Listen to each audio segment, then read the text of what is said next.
Hello, world. We are Players of the Round Table, and this is the All Around Podcast, Episode 1. My name is Jeremy. My name is Nick. And this is Episode 1, recorded January 24th, 2017. So we're going to publish this in a couple days, probably on Sunday. Sunday's the goal. But we're going to talk about things relative to today. New announcements, new games, new things that have been coming out. All the stuff. We are going to hit up everything that we normally talk about. Yes. And we can talk for hours. So I hope you guys like to listen for hours. Yes. We'll talk about movies. We'll talk about music. We'll talk about games. Primarily, we will talk about Funko Pop figures, which are something that we both collect. Mm-hmm. I think I hit 150 the other day. 200 over for me, but yeah, we'll get there. So are we going to save that best for last, though? Oh, absolutely. Yeah, There's so much to talk about. We'll give them something to tease. Yeah, we'll give them something to tease over it. This is good. All right, so first things first, let's talk about the Switch. Yes, Price Nintendo point. Switch. Price point, we're looking at $300. It's fair. It's not bad. It's a thing. It could have been $250. It absolutely could have been $250. Absolutely could have been $250. But it's $300, and I mean, if you think about it, it is a tablet that you can take with you. That is a gaming system that can be hooked up to your TV. The tablet itself is probably, I think they said, the same size as a Wii U tablet. Yep. So we're getting the same size as the screen. Yeah, I still don't know. I mean, the whole charge station plug-in thing to me is still weird. The whole base model, you know what I mean? Like, I'm cool with it, but I don't know. 300. Ugh. I mean, we're still gonna get one, of course. Oh, absolutely. That's how it is. Yes, but, absolutely. Yeah. I pre-ordered the red and blue controllers. Yes. And I was being made fun of for it, but think about it: red controller for player 1, blue controller for player 2, or blue, red, depending on if you play like NBA or whatever. Those colors could be different.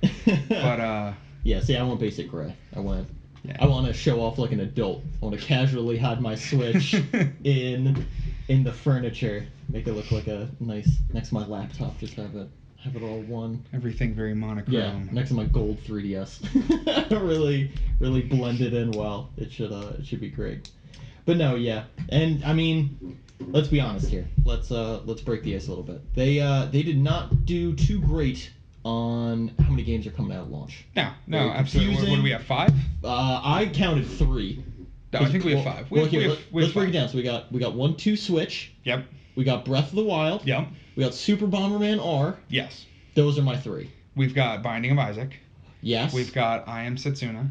Yes. They did just announce that one. Yes, that's a DLC. That's not going to be a physical copy. You cannot get that in a store. Yes. But they also have Skylanders, which let's talk about that for a second. So Skylanders is going to use the NFC reader inside the left Joy-Con that will be used for amiibos to do the Skylanders. So they're not doing a portal. There's no portal connecting to it at all, which I find to be very interesting. Well, it's going to be weird. How are they going to do the vehicles as well as the Skylanders? Well, they already said that vehicles and traps will not be able to be used in the Nintendo Switch version. They did make that clear. So what's happening is we're only getting the figures and the crystals. We're getting 50% of the game. Yes. Well, unless you're only going up to Swap Force, then we're getting 100% of the game. Yeah. So if you just cut out Trap Team and Superchargers, we got the whole thing. Yeah. Just cut out 2 years. They don't need that. They don't need those 2 years. God. But so that's a launch title, and then Just Dance. Just Dance is a launch title. Which Just Dance, I still don't know how this is going to work. How is it going to work on the Switch? I mean, the Joy-Cons have motion, so they could easily use that. That's true. And they could use the smartphone app, but I'm wondering if the smartphone app is going to be what's required. I don't know. Because I'm sure the Joy-Cons will work, but look, can you play this on the go? I was just going to say, can you play this on a bus? Are you playing with friends? Yeah. Are you here, take one? Take a Joy-Con. Is it because I mean, that's how they did it with the, on the Wii. Yeah. You only used one Wii remote, and they did it, so maybe you just use one. That's weird. I don't know. It's going to be interesting. And then so we have those games at launch. Yep. And then, did they confirm if they're doing GameCube games at launch? No, I know that was not confirmed. But something else that's not coming at launch is streaming services. We're not getting Netflix. We're not getting. I don't know if that includes YouTube or not, but we're definitely not getting Netflix. We're not getting Hulu. We're not getting any streaming services, which I thought about it. I watch Netflix at home. I watch Netflix while I'm lying in bed, getting ready to go sleep. But do I watch Netflix on the go? Not really. No. But if I'm on a plane, I can't watch Netflix anyway Right. until, you get the premium package that lets you download the movies. Well, the whole thing too, it's all through Wi-Fi. Yeah. So there's not 4G or anything, so it's all based off where internet is. Yeah. That's going to be So it's gonna be interesting. Too. It's gonna be very interesting. Who knows? But yeah, so accessories. The accessories are really, really expensive for no reason. I get it. You can feel niche. They got that niche marker on yes. it. Yeah. Oh yeah. That You can feel setting. the Joy-Con fill up with a glass of water as they demonstrated in the presentation. No, nothing was better than, which we didn't talk about actually beforehand. Did you see that video where they're milking the cow with those Switch controllers? Yes. Absurd. Yes. Absurd. That is absurdity. Yeah. Day one, we're launching a new console. What do we need to include? Milking cows. Milking cows. Let's Why milk not? these cows. Let's do this. This is what the kids want. Yep. Oh, absolutely. We gave them Farming Simulator 17. Milking cows. We gotta upgrade this. Yep. We gotta upgrade it. 100%. Oh god. And it's being aimed towards adolescents and young adults. Youngins. Milking cows, doing other NSFW stuff with it. I want Nintendo we'll to be more Jeremy. I want it to do more. You want it to be more Jeremy? I I'd like want it to be more yes, Jeremy. I want it. Yeah. Yes. Yeah, I would absolutely I like want it it to be to more me. I want it to be a better thing. Nintendo's been slipping up. I think it's gonna be cool. I don't know. I get why they're doing it now. They're doing it now. They're doing it in March to get ahead of whatever Sony's gonna do, and the Scorpio, and it's not gonna compete. But the whole thing is, I always consider, and maybe I'm alone on this one, but I always consider Nintendo their own market. Like PlayStation and Xbox do their whole ground turf war, and Nintendo's like the toddler in the playground. Yeah. Like they might not necessarily rack up, the setup, but it's way better in the long run. And plus, they have the one thing that I think Xbox and PlayStation can't market yet because of their time frame, and that's nostalgia. I think they own nostalgia. Sony's getting there with Crash. Yes. With the Crash Bandicoot reboot, that is the first thing that is definitely bringing nostalgia to them. Mm-hmm. And I mean, if anybody's played Uncharted 4, you've definitely played the Easter egg where you're playing Crash Bandicoot within another game, which is phenomenal. And then, a couple months later, boom, Crash reboot. Here it comes. I'm still waiting for, even though they already came out with us on PS3, but I'd love another Jak and Daxter reboot. Oh, I'd love another Jak and Daxter. Either reboot, collection, whatever. Any of it. Yeah. Or Ratchet and Clank 2. Now that they did a reboot. Oh, yeah. I'd be all for it. Just let's not have another movie. we don't need another Ratchet and Clank movie at all whatsoever. Well, the only problem is, you know what? I'm gonna say you're wrong there. I'm gonna take another movie. Okay. What I don't need is a movie based off the game and then make a game based off the movie that's based off the game. They need to stop doing that. That's where. Don't get me wrong. Insomniac cannot do wrong. But poorly how they marketed it. Yes. They marketed it as a movie that is based off the game, and this new game is based off the movie that's based off the game, which the movie was based off of the original game. And the new game acted like a reboot. Yes. So it's like that doesn't make any sense to me whatsoever. Some of the cutscenes in the game were movie scenes. Yes. Right? Yeah. Well, the game was recapping the movie. Yes. So it was flashbacks to what was going on. So you played the movie anyway. It was like a poorly. Not poorly, but it was a well done version of a poorly done movie game. Like, no offense, Sega, but you can't make Iron Man into a game. Yes. It doesn't work. We've seen that. It just didn't work. It wasn't. No. It could have been. It could have been. That, you know what? Totally shifting subjects here. Iron Man VR. That'd be neat. That'd be awesome. That would be neat. Actually fly around. But then the whole thing is, how do you get your brain to establish that you're flying? As you're sitting in a chair this is neat. When you're clearly as you shuffle over in your seat. It comes with a fan extender.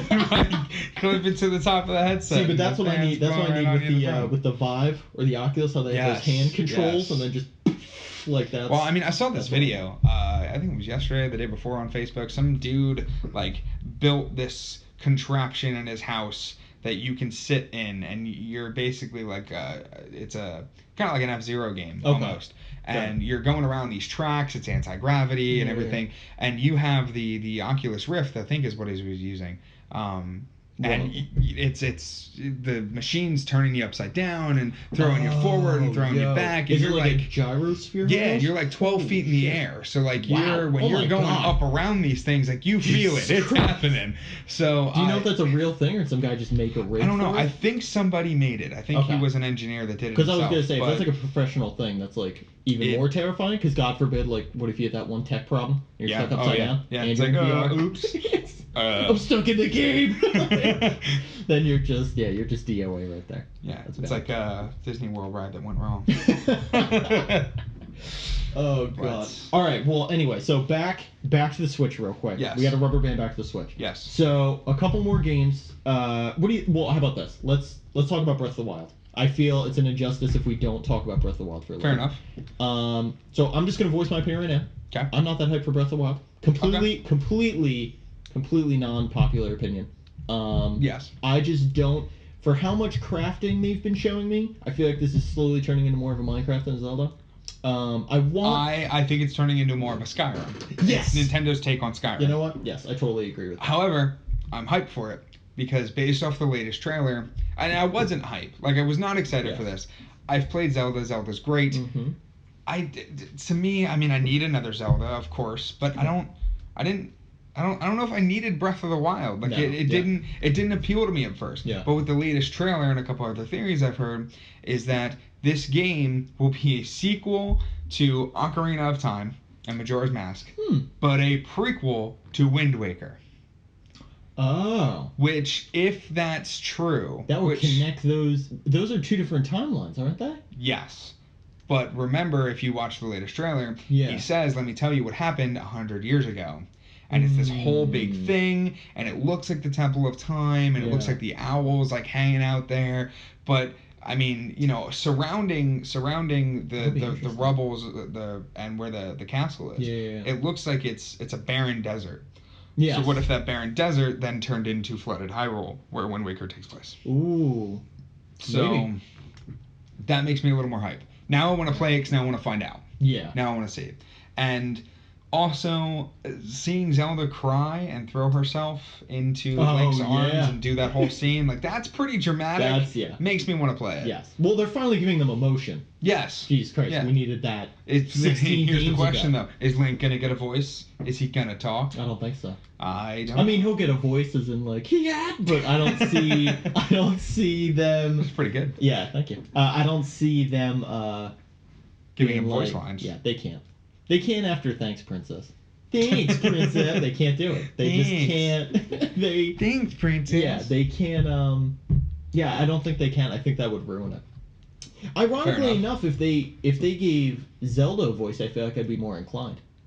Oh, I think they will give her a voice. I mean, she was talking Japanese in the trailer. Yes, that is true. I didn't even think about that. Now the thing though, are they going to? Is it gonna be a thing where we don't get English voice actors? And which are subtitles? No, we have to. It's too much. They have to. That's gonna be weird because that'll throw, in my opinion, Zelda in such a weird direction. Like I'm used to JRPGs with Japanese, but like that's gonna freak me out. If I've never played Fire Emblem. Does Fire Emblem have English voice actors? Fire Emblem does. They do. Yes, they do. Okay. Yes, they do. All right. They do. Because that was going to be my argument as to why Zelda probably wouldn't. But if they do, then there's no reason. Well, Fire Emblem is also turn-based RPG. Well, yeah, but it's a Nintendo game. Yes, it's a Nintendo-based game. Speaking of which, they did have their whole new, what is it, Nintendo event? Direct. Yeah, Fire Emblem Direct. They had their whole Fire Emblem Direct. Which was pretty amazing. I'm pretty hyped. Warriors looks cool. Still completely in the dark of what it really is, but if it is Fire Emblem Dynasty Warriors. If it's half as good as Hyrule Warriors, I'm all for it. If you incorporate the little bit pieces of Fire Emblem. So here's the question, mainstream Dynasty Warriors. Are you going to play it on 3DS or are you going to play it on Switch? I am probably going to play it on Switch. Okay. Main reason being, I need to play games that justify me buying a Switch. Fair enough. Breath of Wild and 50/50 on. I'm still very unsure. That latest trailer came out, so they finally showed dungeons. Yes. That was the other thing, which I was like, swear to God, if I don't see a dungeon in a Zelda game, I was like, I'm gonna lose my mind. Yeah, I was getting a little worried. Yeah, I'm all cool for the puzzles. I mean, don't get me wrong, I only like Water Temple, 36 Days Endless. Yeah, forget that no. But going back to Fire Emblem, so they're doing the Warriors game, which I'm all for. The other big one is Shadows of Valentia. Yes, right? yes. Shadows of Valentia. Fire Emblem Echoes. Echoes. I remember it's Echoes. 3DS. Super pumped. That's my big one. I always like their subtitles. Fire Emblem Awakening, Fire Emblem Fates, Fire Emblem Echoes. They're always very unique. I feel like there's gonna be some weird pattern. Some DLC ties them all together. Yeah. Well, they always throw in old characters. This is true. This is true. I was an ancient hero from because they did that in Fire Emblem Fates. Yes. That was the big one they put in. Revelations. No. That was Oh, that was the DLC. Yeah, that was DLC. No, they did. Well, it's still DLC. In the first one, they did Marth and Ike. Oh. They put them in as just like rando heroes on maps. Oh, and Roy too. I forgot about Roy. They put in Roy. Speaking of which, Roy's not our boy anymore. Roy's not in the past 2 Fire Emblems. He's not. I've been waiting for any time. I mean, don't get me wrong. They're showing Marth love, and with the Warriors whole thing, they're doing the shield, which is Marth's shield and the whole progression for him in the game. But I haven't seen a single talk of Roy, and Roy's like, based off Smash, he's like the second most popular. Well, maybe Ike. Ike might be there now. And well, I mean, now Robin and Lucina. They're all very popular characters. You know what? Fuck Roy. Roy's dead to me now. They have too many. Ike's more powerful. You know what? Screw that noise. No, but I'm pretty excited. Don't like Roy anymore. Yeah, they're sticking with turn-based on the 3DS one, which I'm really hyped for. And the amiibos. The amiibos look intense. Double pack. Yes. Thank God. Yes. Now, the only thing we have to pray is that it's not a goddamn exclusive, so I don't have to murder people in the streets. Yeah. I don't need to line up at Toys R Us at 5 o'clock in the morning. As long as I can pre-order them somewhere, don't really care where. Yes. I just need them. I'm all for it. Yeah. I just need them. Any location is good for me. And then also, I thought it was interesting, quick tidbit on the amiibos, that the packaging is slightly different now for the amiibos, where they have the Nintendo logo on the bottom left in a very big red square, which, that's not a big thing, but they are completely getting away from the Wii and the Wii U family brand. Yes, they absolutely need to. I mean, they're doing it off. Yeah, they're doing it quick. Yeah. They are doing it very, very quick. It is like the orphan redhead stepchild that they never wanted. Yeah. Seriously. It is pretty bad. Yeah. And then last thing on Fire Emblem, they're doing one more for the Switch, right? Yes. One self-titled. Yep. We have no idea what mystery. It comes out next year. Fire Emblem Switcheroo. That's gonna be. We have no idea what it's called. We know nothing about it. We don't know the gameplay. Mm-hmm. We know absolutely nothing. We know it's a thing. Yes. That's it. Speaking of amiibos, though, I just remembered that I read this earlier while I was on break. They have announced that they're doing new amiibo cards. So we already have the Animal Crossing amiibo cards. Yep. But the Mario Sports Superstar game is getting amiibo cards, which, okay, fine. We have the Mario characters playing different sports, and they have cards, and that's cool. And they've already had amiibos 36 times a Sunday. The only thing I could see them really do with cards is either different sports or add different type of mini games. That's what they have. They have they showed Peach doing tennis and then Peach doing baseball or whatever the sports in this game are. I haven't really read into it. I really hope they don't do it like you need the card to be able to play as that person in that game. I would think not. I hope it's just like a bonus or something. I would certainly hope different outfit or something, because that's usually. I mean, usually they either do cosmetic or because Animal Crossing you get that villager in your village. And then what was it? Some of the amiibos you get different outfits or furniture for Animal Crossing. So. Yeah, I don't know. I'm okay with the cards. I mean, because you got to think of it this way too. It's a lot cheaper to get a lot more. What do they usually price now? Like $5 or $6 for $6.99 for $6.99. Yeah. So they usually do that. They're up to 5 series now. There's 300, 400 cards. Well, they have to keep expanding. They keep coming out with those amiibo binders, and they keep having to expand them. Yeah, it gets nuts. I think finally though, this is the tipping point for me with amiibo. Unless they step their game up. I mean, don't get me wrong. Mario Sports. I'm probably gonna hold off on. I mean, I was banking on Mario and Sonic amiibos. I did want Sonic amiibos. You are a Sonic fanboy. Yes, I am. That is what I am. It's good to get that out of the way on the first podcast. Yes, there will be much comparing things to Sonic. Yes. Now Sonic does have a lot of bad reputations going out there, but at heart it is. Sonic is fantastic. Speaking of which, actually kind of going on a weird tangent here. So bad Sonic game, Sonic 06. Here's how I linked it. There's Sonic 06, Mario Odyssey. It's in the real world. Yes. You got real looking people. Yes. They look just like the people from Sonic 06. They look real janky. Yes. Is the word I'm going to use. It's GTA Mario. Yeah, Mario. I mean, Mario looks great. Yes. And the scenery looks decent. Absolutely fantastic. Yeah, that's. I mean, like the city could use some work. Yes, but the skyline. New Donk City could use some work. New Donk City. It could use some work. Oh gosh, are we gonna see Donkey Kong? Is Donkey Kong showing up in New Donk City? I would assume. Is he the mayor? Is he the mayor of New Donk City? He might. That might be it. Yeah. I think we just figured it out. Yeah. I think we just blew the whole game wide open. Secret Donkey Kong spoiler. Well, there was something about Diddy Kong in there too. Diddy's Cafe. Really? Diddy. There were signs. There were a whole bunch of signs when you're looking at the scene where the pothole, the manhole is. The manhole when he's jumping out. And it's in the background. There's a whole bunch of signs, and I swear I saw something for Diddy. I believe Diddy's Cafe. I mean, there's got to be a million Toads. Oh yeah. There's got to be a million Toads. If I can't, If I can't beat up a Toad in the middle of the road, I'm already out of this game. I'm not a fan. Wouldn't it be great if Mario can get in a car and drive? No, it would not. They need to stop. Jesus. Run over Toads. What was it? Last week was that? You saw that top trending video? Yes. The Mario in GTA. Mario in GTA. Just some idiot did some basic like Gmod over it, and of course, you just sub in Yahoo, and then you're good, and then you're set. Yeah. You punch a bunch of hookers and steal cars. Mario. That's what they need. They need to give Mario the Shadow the Hedgehog treatment. Yes. Just guns blazing, fighting demons out of nowhere. Wait, it has to be Luigi with his face from Mario Kart. Yes. With the Luigi death stare. And he also has to be saving the president. It's all Yes, he's got to be saving the president. It's all about saving the president. And then Mario's got to come up on a go-kart and he's got to save him. It's going to be great.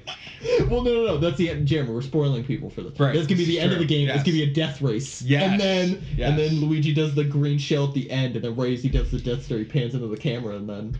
That actually gave me like kind of a good idea. Wouldn't it be interesting if a Mario platformer game had Mario Kart as a minigame mission in the game? I don't know why they haven't done that. That'd be perfect. That's a genius idea. That'd be perfect. Sonic Battle 2 had it. Sonic Adventure Battle 2 had that go-kart, which was awful. Yeah, good it was terrible. Lord. Yeah, it was the hardest terrible. 3 emblems to earn ever.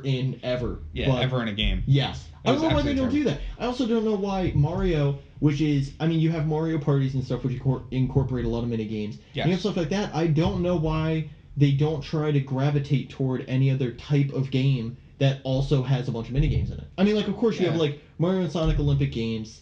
You have Mario Party. You have all the Mario sports games. You know what? Forget it. They have a bunch of them. They have a bunch of stuff mixed with mini games. I think about it now. Yeah, they do. There's a lot. You know what? I need more. Forget it. I need...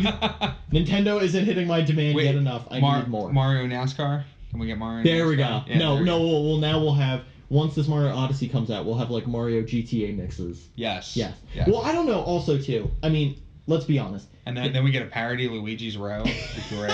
Well, let's be honest here. Okay, so the other thing, too, obviously we're talking about Nintendo Classics here. The other major thing going with the Switch, though, is that they're adding a lot of third-party this time. Yes. That's their whole Band-Aid over the Wii U situation. Before we get into third-party, let's comment on the fact that Mario Kart 8 is coming out on the Switch. Deluxe. Mario Kart 8 Deluxe. Which is going to have all the DLC from the game. Yep, and King Boo. And new characters. So we're getting King Boo, we're getting Dry Bones. Yep. But then we're also getting the Splatoon kids. Oh, yes. With new cars, as well as no new tracks, but a full battle mode that has new courses strictly for this battle mode. One of them being a Splatoon-inspired course. That makes sense. Now, this game, we've seen gameplay of it at the Switch presentation. Bro, I own on the Wii U. I've seen gameplay. I played it last week. It looks great. Yeah. It looks fantastic.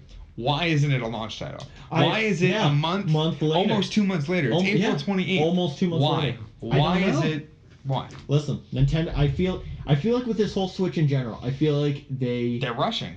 I feel like they saw the chart and like the most frequently complained thing, and then they go, "We'll fix that." But then they didn't look at the whole pie of like, how do we make a better console? Yeah. As opposed to just, I feel like this Switch is the perfect answer for like we know why you didn't like the Wii U. This is our answer to the problem, quote unquote, that was known as the Wii U. Which I like the Wii U. I'm sorry. Listen, I like the Wii U. The major complaint which everybody had, including myself, I wanted more games. Yes. I want absolutely more games. There were, physical titles. There were probably 60 games released for the Wii U. There's over a 4 years. Very small 3 or 4 years. But the thing is, and right at the end of its life cycle, I got hit with, what was it, Xenoblade? Yep. Xenoblade came out, and then Tokyo Mirage Sessions. Yes. I adored. So there's like 5 human beings on the planet that have also played that game. Nobody's played the game. Nobody. It's a great game. Well, it's amazing, but here's the thing. It's Fire Emblem Cross Persona. I'm all for it, because that was what it originally was going to be called. Isn't Shin Megami Tensei part of this as well? Kind of. They fit in there somewhere. That's they throw in 36 references. Well, yeah, because it's always Persona and Shin Megami are essentially the same. Okay. But then they just have their own bracketed series. Okay, that makes sense. That makes sense. Yeah, so it's like how like Dragon Ball and Dragon Ball Z. Yeah. It's like, you know what I mean? It's like same subgenre. You know what I mean? But yeah, it's a game no one asked for. Nope. But every RPG fan wanted. Yeah. It came out, was awesome. It was a little too kawaii, but you know what? I can deal with that. And I played it for I probably sunk in probably about 100 hours in that goddamn game. Wow. Which is more than I put into any Wii U title combined. You put every Wii U title I played, it's combined. And it bothers me because I feel like they really hit high caliber games, but it was way too late. Yes. Way too late. Like they already gave Super up. Mario Maker. I mean, come on. Put that out as like a launch title. Why didn't they think of that sooner? Like that game was perfect. That's what people They even ported it to the 3DS. Yep. Like if you had a game that had that much following that you needed to port it to your handheld system, that game should have been a driving force for the Wii U from the very beginning. Should have absolutely done. Absolutely. I mean, come on. You could draw your own courses or stages on Smash Bros. Like if you could do that, the Mario Maker should have been something they thought of forever ago. Well, please, let's be honest. So they put out Mario Maker, right? So here's the thing, though. They had this game. I secretly feel like Nintendo has had this game for 10 years, and that's how they've been making all their goddamn side-scroll Mario games. I literally feel like I feel like Super Mario Maker. It's like, here guys, just have our engine. I wanna look back through my old new Super Mario Bros. On the Wii U and like even when it came out on DS, and I want to see a small fine print of like made in Super Mario Maker. Like I need to see that. So I could be like, I knew it. I knew that's how they cut corners. I figured it out. And then finally they were like, shit, we don't have a Mario game this year. We have to Jeff, we gotta put something out. Just give him the blueprint we've been using. Jeff, no! They'll learn everything. They'll know what we've been doing. It's okay, it's just Mario. The kids won't ask questions. It'll be good. It'll be great. And they did not. No one cared. Well, I mean, what other Mario games, besides Mario Kart and Mario Party, what other Mario game came out on the Wii U? Super Mario 3D World. Yeah, that's it. That was it. And that game, personally, I thought was trash. Well, hey, they did do Mario and Sonic Olympic Games. Okay, that doesn't count. Fun fact, though, I did find out that game is so hard to find, it is going for $200 new on eBay. I found that out myself. Yeah. I actually did look that up. That is absurd. That makes me want that game even more. Yeah, right? Even though nobody wanted it in the first place. Oh, no. I mean, it was the first one out of 7 games that added new characters. It's true. Well, you got to think too. I mean, it's both two different, because Mario and Sonic, they're pretty much established characters. Yes. I mean, unless they put in Sonic Boom characters, which no one would want. Well, fun fact, they did. They put Styx in Rio. Yeah. Are you serious? Yeah, Styx is in the Rio Olympic Games. God damn it. I like Styx.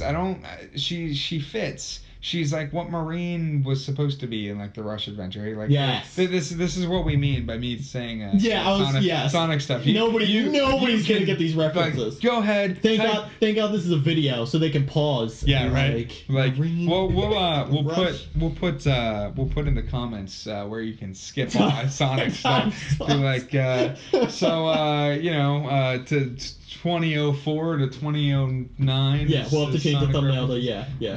Speaking of which, new Sonic. Yes. 2 new Sonics. 2 new Sonics. But let's be super hype about the one that we actually know about. Sonic Mania. Yeah, Sonic Mania is it. Sonic Mania it's going to be the future. Yes, it's going to be fantastic. Yeah. The collector's edition is absolutely fantastic. Oh my Comes in a very Genesis-esque box. Yes, it's going to be fantastic. You get the little the holder for the gold ring. You get the cartridge. It's the cartridge holder thing. Yeah, so it's going to be, I mean, I can't wait. And it's coming on the Switch. It is coming on the Switch. It's coming on the Switch. We still don't know a release date. Let's be honest, though. We're going to play it on Xbox. Oh, absolutely. 100%. I'll probably buy it on the Switch, too, though, because the collector's edition is $70, and it comes with all that stuff. Yes. So I'm thinking the game's probably only $30 or $40. Honest to God, I think the game's going to be like $20. I think that could absolutely be. I think they're charging. I honestly think the game's gonna be $20, and then they're gonna probably charge like that, $50+ charge. Because wait, what's the collector's again? $70. 80? Oh, $70. Yeah. So that's what I'm saying. $50 for a statue, gold ring, and soundtrack card or whatever. Yeah. Yeah. I feel like I don't know. I feel like that's how they make up their money. If they charge $30, that's a little steep. Yeah. That's a little steep. Yeah. I mean, also pay for it. Yeah. I mean, geez, we're getting the collectors. Who cares? We don't know how long this game is either. Like, this game could be the length of the first 3 Sonic games put together. Like, we have no idea how long this game is. Well, it's made for newer stuff. Yeah. So that would imply that there's supposed to be more. I don't know. I definitely think they're going back to their roots. So I think, this is just opinion, I think they're probably going to do like a 3 to 5 hour campaign. But then they're also, because of how trying to go retro it is, I also think they're really going to try to cater to like speed runners. Yes. And see how fast you can beat the game. Well, do you remember Sonic 2 and 3 had like the battle mode? Yes. Where it had like 2 separate, it was split screen, and it was the stages. The races and stuff, yes. They could absolutely do that, especially since Sonic, Tails, and Knuckles are all playable characters. Yep, they definitely could. Yeah, absolutely. They absolutely could. Now, the other Sonic game, which we know nothing about, Project 2017, the director from Adventure and Adventure 2 is back. Yeah. So he's at the helm of this game. It's gonna be exciting. There's a whole bunch of stuff going on with it. They have the classic Sonic back, but it's not Generations. No idea what's going on. Yeah, I don't know. Kind of excited. I'm excited. It's coming out on the Switch. Yeah, I'm excited. We'll see. So, yeah. I mean, Switch is trying. Yeah. Switch is... I mean, third-party support. I mean, we're talking about Sonic and Sega. It's everything. So, I mean, we got Skyrim, we got NBA, we got Minecraft. Yes. Like, Minecraft is going full-on console edition in a portable fashion. Well, they need to. Jeez, Minecraft's on everything now. Yeah. Yeah, you got tablet, phone, games. It never made it to 3DS. Life. True. Very true. It never made it to 3DS. Terraria did. But Minecraft I don't know why they didn't. I feel like on 3DS it would have been the easiest thing ever. Because you just dumb down the 3D graphics. I mean, and in all honesty, if they put it on the 3DS, 3DS, it might not even been able to run what was on the tablet version. True, but kids still would have bought it. Oh yeah, kids absolutely would have bought it. You just put Minecraft. Yeah. It doesn't even have to be the game. Charge $10 for it. It's $8 for the tablet version. Charge $2 for a Minecraft box, and kids are still going to buy it. It just says Minecraft. It's just an empty box. Kids will still buy it. No, that being said, story mode is also confirmed for it. For Minecraft? Yeah, Minecraft. Well, Minecraft story mode for the Switch. Yes. It is coming. It is pre-orderable at retailers. So it is totally a thing. We don't know. No street tape? It's of course not. Nothing yet. Of course not. But this year, definitely this year. We don't know if Minecraft is this year, which is kind of disappointing. Regular Minecraft is this year. That would have been the easiest way for them to make money. Yeah. Oh, absolutely. Make it a launch title. Yeah. Boom. It's not like the game's not made. It's not like the game doesn't exist. Yeah, it definitely exists. What's interesting though? Yeah, the ports confuse me. Yeah, yes. Mario Kart, Minecraft Story Mode. All these games have been out for months. Skyrim. Almost a year. Yeah, Jesus. Okay, so let's talk about Skyrim for a second. Oh God, the travesty. Supposedly, we are not getting the special edition of Skyrim. Yeah. We are getting the dumbed down graphics version that came out in 2011 for 360 and PS3 with the DLC. Well, first of all, at least from what we know, let's break down how bad this was at the start. Okay. Switch put out their first trailer. Yep. The cool song, everybody's super into it. They put it out. White denim, by the way. Yes. Which fantastic. We found out. Yes. So. Ha ha ha ha. Yeah. Is the title of that best song title of all time. So they were showing off a lot of Skyrim in the trailer. Yes. Skyrim and NBA. Skyrim and NBA. Nobody cared about NBA. So anyway, they're showing off Skyrim and everybody's super hyped. Then there's a disclaimer like a week later saying we don't know if Skyrim's gonna play on this. We're 50-50. But Bethesda just partnered with us to do a simulated screen to help make the trailer. So we might not get Skyrim. Bethesda's working on something though. The second I heard that, I go, oh great. So now the Switch isn't even gonna be a handheld. Like, that's where I didn't believe anything. The second I'm like, oh, if you're showing a game that doesn't exist, how am I even supposed to believe this is a console? But they're keeping their end of the bargain on that. And now they said Skyrim's a thing. Yes. But there must have been like 2 weeks in the middle of that where they got real scared. Oh, like, Bethesda might have been like, I don't think, fuck you guys, we're not doing Skyrim. And Switch is like, no, we need... I don't think Skyrim's coming out for your console. Switch is like, please, Daddy, we need more games.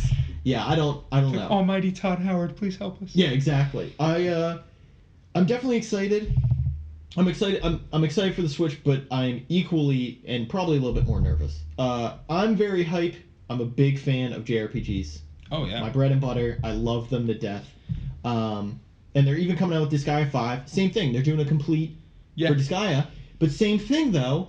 It's not day one. No. Why are all of these games... Neither is Dragon Quest Heroes. Now, I understand that they're doing 1 and 2 together. I get that. That makes sense. However... But 2's coming out before. Yes. It's coming out, what, February or something, right? I think so, yeah. February or something. It's like February. But let's talk about the fact that they're doing 1 and 2 bundled together for $60. Yeah. Like, that makes it seem like it's... They're just like, those games aren't worth it. And those games are worth it. Yeah. Well, I was just going to say, because 1, I paid $60 for, like, day one. The first one, yeah. And I played it, and, like, don't get me wrong, it was some mixed stuff, but it was definitely one of those games where I was like, this has a lot of potential for being the first game. Yeah. If they do... Yeah, definitely. If they just improve slight things for, for the next one, it'll be great. Have a couple more characters. Have the maps be a little bit more direct. Throw in a bit more enemy variety and you're good. I mean, they have good enemy variety already, and the whole medal system is awesome. The whole capture medal, use the monster and stuff like that. I thought that was brilliant. I thought that was just a really cool way to change up the game, but then still keep it relatively familiar. Honestly, I was very nervous when that game got announced. Yes. Same thing. It's same thing for Fire Emblem. Yeah. If as long as they do this Dynasty Warriors type treatment and they keep going and somehow pay homage to RPGs, but make hack and slash for it fun with that element, I'm a big fan. I wonder if they'll ever do another, like, we've got Hyrule, we've got Fire Emblem, like, Xenoblade? Like, what else could they do? There's not much for them to do. Well, I feel like they're taking, you know what? They might completely, now that we're talking about, because I was thinking about this way, because they're taking big Nintendo franchises, right? Yeah. What about if they did, like, Mushroom Warriors?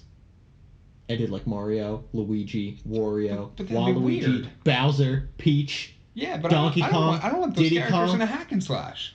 Just imagine. I'm saying, think about this. Because don't give Mario a sword. Right. That'd be dumb. But have him be like a spellcaster. So we're throwing out a bunch of fireballs. Maybe do like have him be like a brawler. Sure. You know what I mean? Do the mix. And imagine you're just like, you come up out of the pipe, whoop, whoop, whoop, and then just 1,000 Goombas. And you are just rolling these Goombas down. You're just mowing them down. I can see that. How like they did with Hyrule Warriors with Ganon. Yes. 1,000,000 toads. And just Bowser comes up just like Kaiju Godzilla and just mows them down. Yeah, okay. How sick would that be? I'd be on board. And imagine, oh my god. And then I'd laugh at first, but I'd be on board. Now that we're talking about Kaijus, imagine like Mario's like mid-fight, and then you break like a box, and then you get super giant mushroom, and then you're just storming. All right. I think this could work. I think they could do that. It's a big, major Nintendo franchise. Yeah. I mean, biggest Nintendo franchise. Well, no, they won't do Pokemon. No, they can't do. They can't do Pokemon. Because Game Freak's No, however, real quick, the new Pokemon game just came out today. Yes. Pokemon Duel? Yes. Is that what it's called? The whole, It's a figure battle system that plays like the trading card game. It's been out for a while, apparently, in Europe and Japan under Co-Master. Yes. That's what it was called. And now we get it as all Pokemon Duel. It just came out of nowhere. There was no word. There was no, nobody really knew about it over here anyway. Well, they just put out the US trailer today. Yeah, well, the game's out today. They just dropped. Yeah, they were just like, hey, here's this game you should play. Like, oh, okay, cool. Hey, it's free. Go play it. What was it like? Okay. I mean, Yu-Gi-Oh just did the same thing too. Yes. Like 2 months back, they put out that like mini kind of micro game where they shortened it and simplified a lot. But I don't know. I don't even know how it's gonna be. I mean, I still play the Pokemon TCG online. I still play that to this day. So I'm all for that. And here's the thing. I'm still playing Pokemon Go. And the only reason I'm just gaining backup experience for when they bust out Gen 2. You know they're gonna bust out. Well, they already did the baby eggs, but I'm talking about like real Gen 2. Which is dumb because I just love that they go to Gen 2 and never do legendaries. We just never get. We never get the Gen 1 legendaries. They don't count. What about Mewtwo? What's Mewtwo? What's an Articuno? What is that? I don't know what that is. Well, the whole big rumor that they should have kept building up was that each team was going to have a bird event. Yes. That they should have absolutely... Or citywide events. They were talking about citywide events. And have them randomly citywide events would have been cool. Yes. But for me to drive to New York to catch Mewtwo, that's not worth it. That's absurd. Like, that's pointless. No, like, I don't want to do that. No, it's absurd. No way. Yeah. I think that's definitely a thing where they're trying to work out the bugs. Yes. Clearly. They're clearly trying to make it... We also have to remember, this isn't Nintendo. This is Niantic. Yes, this is not the Pokemon Company. This isn't Game Freak. Yes. This is somebody who is taking a well-established IP, trying to make it into a brand new game based off of a game that they made before. What was that game? Ingress. That's what it was called. So, yeah, you take Ingress and make it into another game using a well-known IP from a company that you're not even related to in any way, shape, or form, and try to use that as a free title to boost your stocks. Yeah. When everybody accidentally puts stocks into Nintendo, realizes it's not a Nintendo game, and takes the stocks back out. Like, I don't think I've ever seen a company fluctuate that quickly in their stock market. We'll even go back to that too. Well, no, Nintendo hit, what did they drop, 7%? During the Switch conference? 6%. 6%. Well, I mean, okay, so they dropped 6%, but they also put out a statement that they were 212% below plan to the Wii U. Like, they were negative 212%. And still lost 6%. And still lost 6% after the Switch event. That's phenomenal. Like, how? Now, this company's been around since what, like 1890? They've been forever. Like, they've been forever. Yeah. So they're constantly adapting. They're constantly trying to do new things. But I mean, they've got so much money. There's they can lose that and they're still fine. That's true. And they said that. Well, absolutely. Clearly they're not. It's definitely not a situation where they're at the end of their rope. Oh, you can absolutely tell that. They put out their conference. They're really just kind of like, this is what we're doing. Yeah, they're going to be around forever. Yeah, exactly. Nintendo's not going anywhere. Exactly. They're just never going to be at the head of the gaming market again. But that's why I see and that goes even back to the point we brought up before. I still then don't understand, at least for them. I mean, like, obviously I'm not in their circles. I don't know what's going on, but I just don't understand then, on that point, why they still try to compete. They have so much money. They can just kind of essentially do what they like. They can really do whatever they want, and we have our opinions and stuff. But at the end of the day, Nintendo's just gonna put what they want. Yeah. And they're still trying to compete so heavy. I mean, of course they want to make money. And I mean, now they're getting third-party support, which for games I can understand. Like, Skyrim is a game that's awesome. Universal. Like, everyone loves it. If that game came out, when like the Nintendo 64 was around, and they could have put an Elder Scrolls on the 64, they probably would have. Yes. Because that was the type of game that you expected from playing the Zeldas on 64 That's and true. playing, Super Mario 64. Maybe they might have been infringing on Zelda, and they would have been like, "Screw you guys." No, that's probably why Morrowind wasn't on GameCube. Yeah, this is true. Yeah, but I mean, then we've got NBA, which whatever. Sports. We've got FIFA, which doesn't appear to be FIFA 18. They've announced that it's NBA 2K18. It does not appear that FIFA 18 is what's going to be showing up. Well, it's probably going to be how that NHL. When Legacy NHL, edition, yes, when NHL, what was it? It wasn't 16. It was last year. 15. No, it was 16. It was 16. It wasn't 17. Got it. So it was when NHL 17. 16. Yes. So when NHL 16 came out, and then on 360 and PS3 they did Legacy. Yeah. It's probably gonna be the same thing. But or they'll just call it FIFA Switch. Yeah, something ridiculous. Or like when they put out FIFA for the 3DS and it was the 15 cover art, but just FIFA. Here's the thing though, it'll be cool though. Mario's in it. Mario. They'll put Mario in and just make it better. Yeah, Mario and Messi playing on the same field together. we can't give you Mario, or we can't give you FIFA 17, but we got Berto. Berto's goalie. So. I mean, then they got titles like Xenoverse 2. Yep, which is, yet again, already out. Not a launch title. A game that I have played and loved. Yes, and it's not even a launch title. Not a launch title. And then, then they unveiled whatever the hell happened with that conference where the dude was talking about You're so close. I know. You're right there. Can't even think of the game. The Rated M game that came out. There was a shooter on the Wii U, and it was... I can't remember what it was. The shooter that was rated M? I don't remember what it was.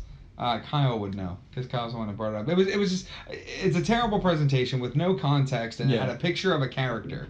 That's the point I'm getting at. Oh, there was no title. There was nothing putting anything together. It was just this dude with a terrible translator, because none of the translators at this presentation, they were free. They were translating on the fly. Can we go off on that? How many press conferences have we had? And let's even go in the past like 2-3 years.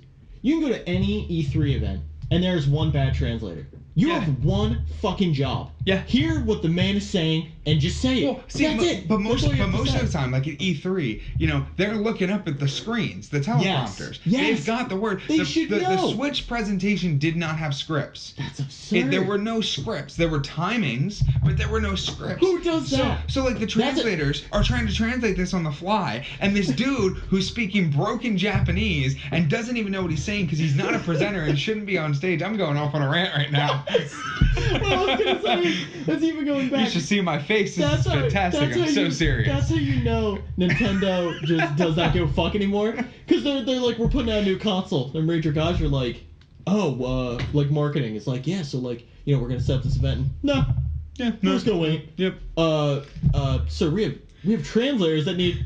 Yeah, they'll pick it up. They have ears, right? They can hear. They'll know what's going on. It's cool. It's Mario. It's Mario. Yeah. It's Mario. Isn't Mario not coming out day one? It's Mario. We're gonna show Mario. That's and then we're gonna talk about Splatoon and bring out the guy dressed as a squid researcher and have the ink guns in his hand and like be pointing at something that's not happening because they're not. Yeah, the Scarface of Splatoon. Good lord. And then also the Also, let's talk about how Splatoon 2 is not a sequel to Splatoon. It is Splatoon with added features. Yes. Like this, they can't. They have no right to call it a sequel. So Splatoon is online, obviously, like we know. And then the whole big debate here with the Switch now is they're going to start charging online. Yes. They're trying to keep up. Which then they made an announcement. They were like, hey, it's going to be free, and you're going to be able to get free NES and SNES games downloaded onto your console. Yes. Oh, but that's only the first month. So it's not really a thing. It doesn't really count. So I don't even know if that's included in the paid service. Well, and I was just going to say, there's still a lot of red tape over the details on it. Yes. Because you and me have both tried to break down what does and does not consist in part of we'll call it the Switch Pro plan. The online service. Yeah. Well, I mean, I read an article that I believe it was Kotaku was talking to Nintendo, and they sent out a whole bunch of questions, and they finally got them back. And every single question about the online service had the same response. We don't have any details on this for you now. So they're not talking about it. I feel like they should. We need a price. Like, yeah, I want to buy the Switch, but no, I'm probably not going to do any online gaming with the Switch. No. The only games that I could do online gaming with are Splatoon, Mario Kart, maybe Mario Party, Smash Bros. Maybe. It's a thing. It's a thing. They've talked about it being a thing. That's one thing though that they should have put.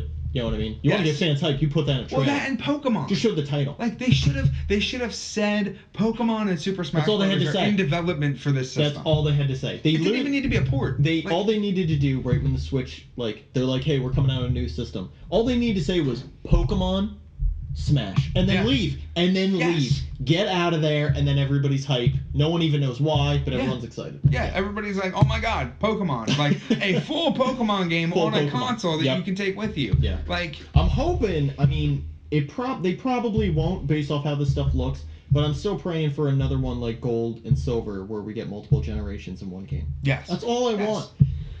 I know it messes up with the franchise, but that's their way of sticking with one generation and rolling with it. So let's say we get stars. So let's say, we get Sun, Moon, we get stars. Let's say it's stars. Cosmos, whatever. Yeah, Eclipse, whatever you want to call it. Yeah. Let's just... Eclipse I would like the most, if they stick with that. Astronomical event, right? So the kid that you play as in Sun and Moon, he's from the Kanto region. He's from Pallet Town.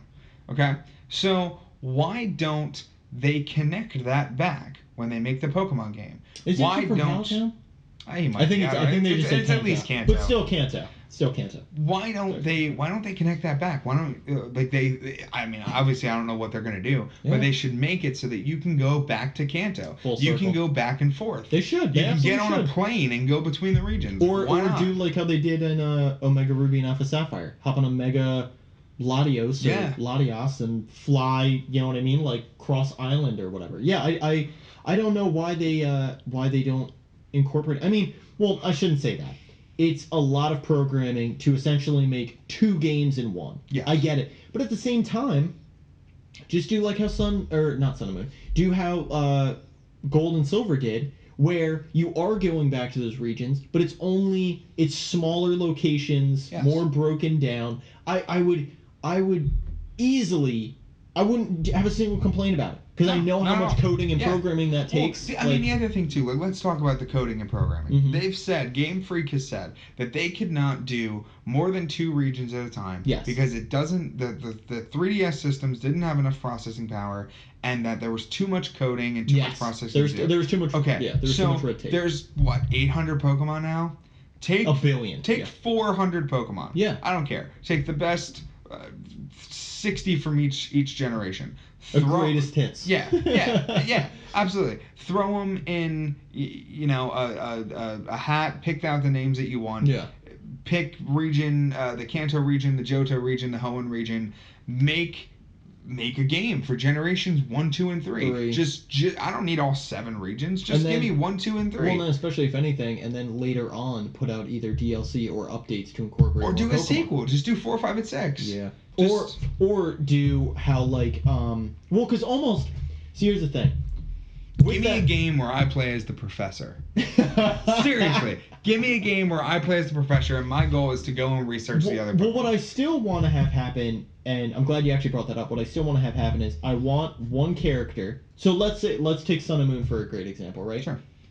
So Sun and Moon, you play as a kid, go through the whole thing. Cool. Spoilers, I know.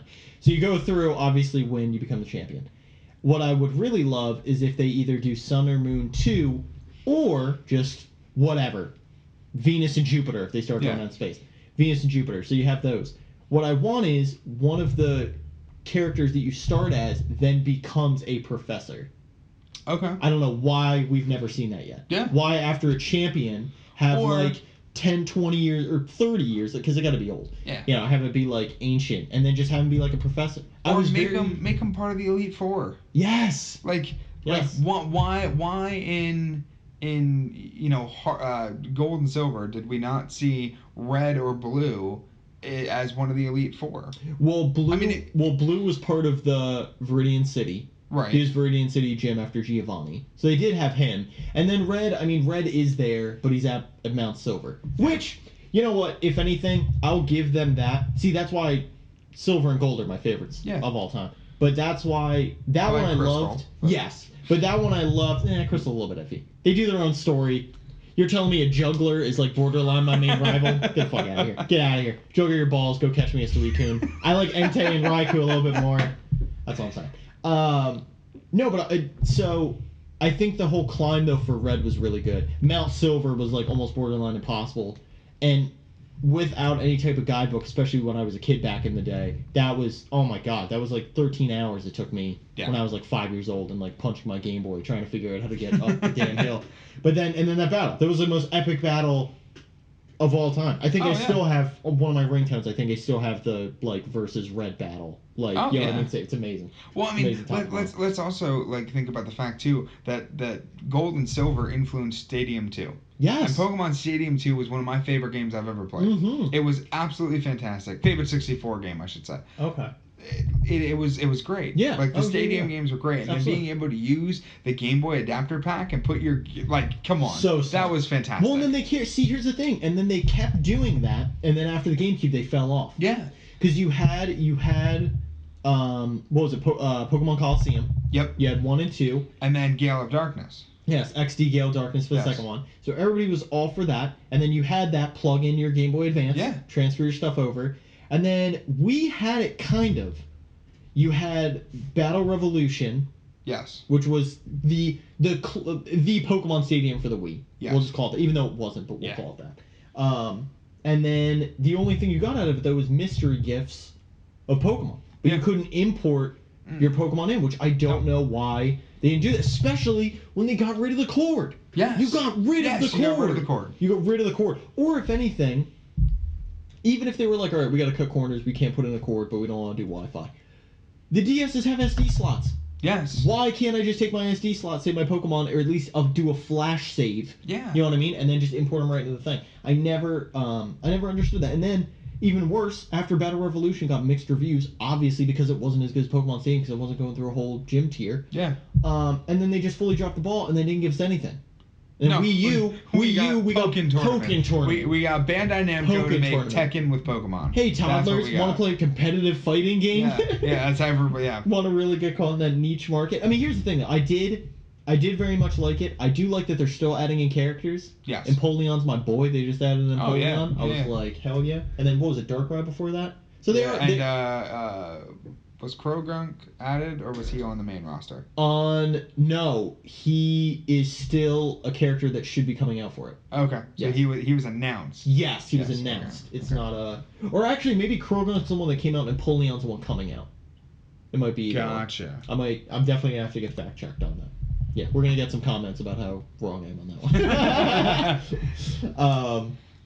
But yeah, so anyway, so that I'm all for, but I just don't know why they don't keep up those stadiums. Everyone played them. Everyone's a super big fan. I mean, Jesus Christ, games done quick. Or Snap. Get us Pokemon Snap. Well, we need Snap. Okay. They did just put it back out on the Wii U. Yes. It's finally a thing. Here's after the Switch. The end of its life cycle, and that's all we wanted from day one. Yep. That's all we needed. So the Switch is portable, right? So why don't we make an augmented reality version of Pokemon Snap, similar to the idea of Pokemon Go. Why don't they do that? Absolutely. They've got to do that. That's got to be something that's in development. Well, like being able to take the Pokemon and take pictures of them, like, on the Empire State Building. Dude, Jesus Christ, forget even that noise. We already have Pokemon Go. Yeah. Like, why they just can't... Well, maybe they're working on it. Maybe they are. Yeah. Maybe they are. Maybe Let's give them credit. Exactly. They might be. Yeah, they might be. Even though it's not... Well, hold on. Let's rephrase it. Niantic's working on it. Niantic is going to get there. Pokemon Snap for the mobile. Yeah. Makes sense. Your camera's already there. Yeah, it makes sense. Shit. I hate when we come up with better games than what they make. Because now I'm just excited for a game that's never going to come out. Happens all the time. Our throws to her. All right, so I think we got to stop half bashing the Switch now. Yes. I think we got to flip gears. So... games. Today was a big release day. Today was all the releases. Yes. All the stuff. For me, everything. For me, this is my like hell week. Yes. This is where I buckle you down. Everything. This is everything. Fun fact, Nick plays JRPGs. I don't. Yes. I don't think I've ever touched one in my life. I have unless you count Kingdom Hearts. I have a very religious experience with JRPGs. So Tales of Berseria came out. Yep. Loving it. I'm about 10 plus hours in already. Jesus God. Yes. Full dedication. Full dedication. Really? Yeah. You're not kidding. Yeah, I've been religiously playing it. Super into it. Story is really good. The one thing I always give everybody a heads up on with Tales, they always kind of start off super cliche. Like, let's do it and beat the bad guy. Isn't this supposed to be darker? This one is BAMF. Literally, like, not to throw too much spoilers here. We'll do like a 1 minute skippable spoiler real quick. Real quick, main character has a brother, have a cool setup, find out the dude who's been raising her is like super messed up and does a bunch of bad stuff. Part of this whole organization, which I can already tell they're linking exorcists, which are due to, clarify all the demons and stuff. The exorcists, they are clearly doing some tie-in with like religion.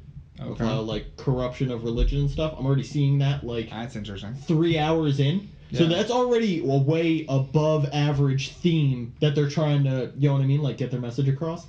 Anyway, turns out he's a bad dude. A bunch of bad stuff happens. You get your arm cut off. Then you get demon arm. And then your brother dies. So it's like, but this all happens very early. Spoiler after the spoiler. Yeah, exactly. It's boom, minute done. There, I'm not gonna turn the game over. It literally was a minute right on the nose. All right, there you go. So it's perfect. So spoilers throw are that done. in the comments. No, I'll just put an image up. It's like it is exactly 1 minute. Exactly 1 minute. So that happens, and then you're just, at least for right now. So I'm about 5 hours past that. Okay. So I'm already half meeting up with my merry band of misfits.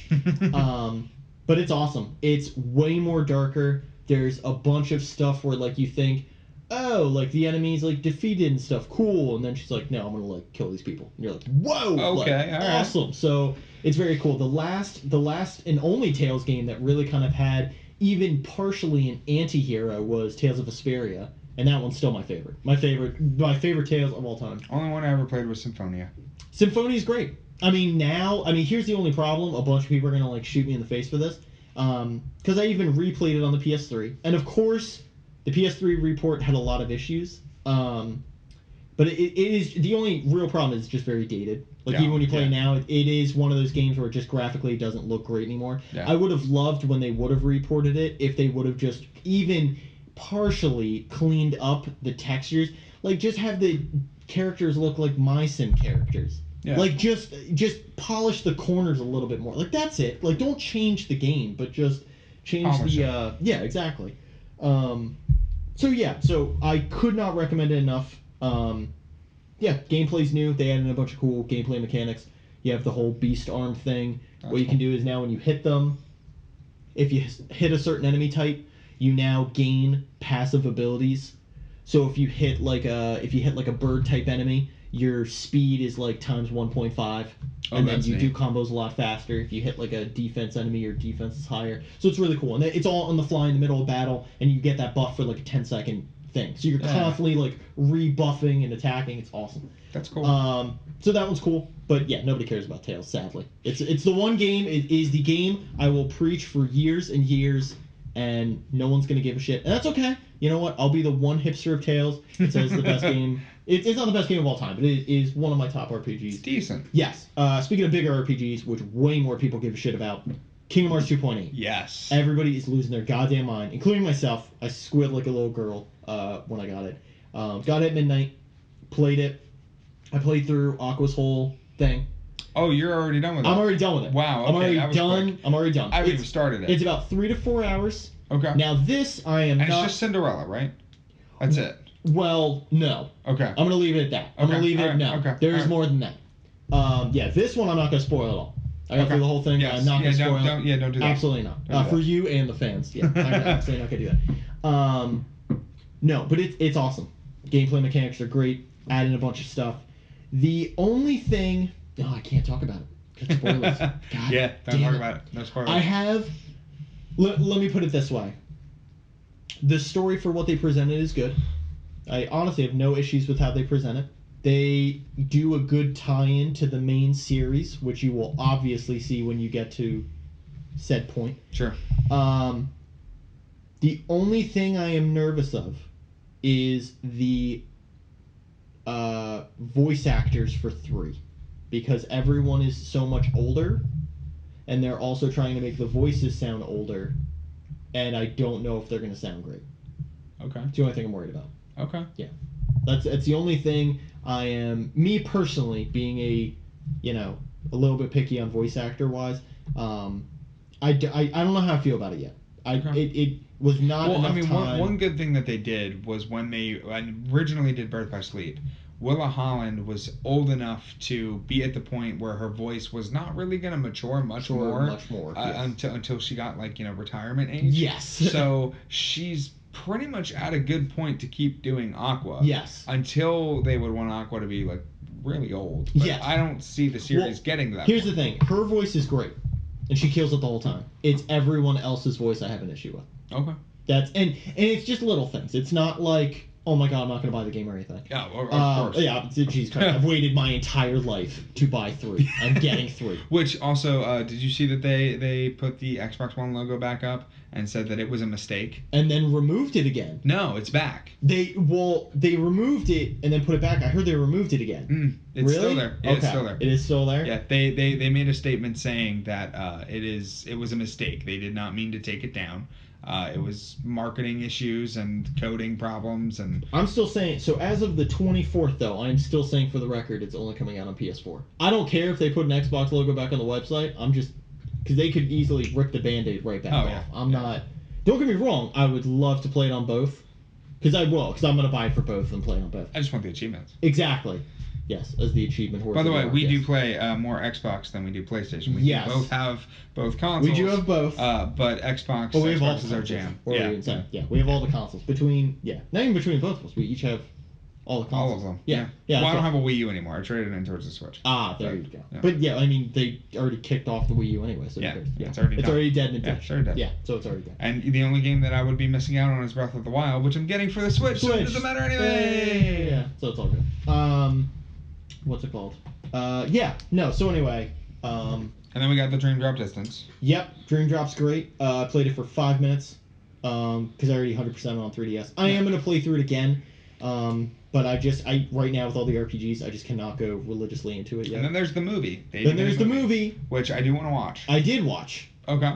I'm just going to give everybody a warning right now. This is not a spoiler at all. This obviously, they've already announced that this obviously takes place before any event of Kingdom Hearts beside the mobile game that just came out. It is the mobile game. That's what it is. It's the mobile game turned into a movie. It's kind of.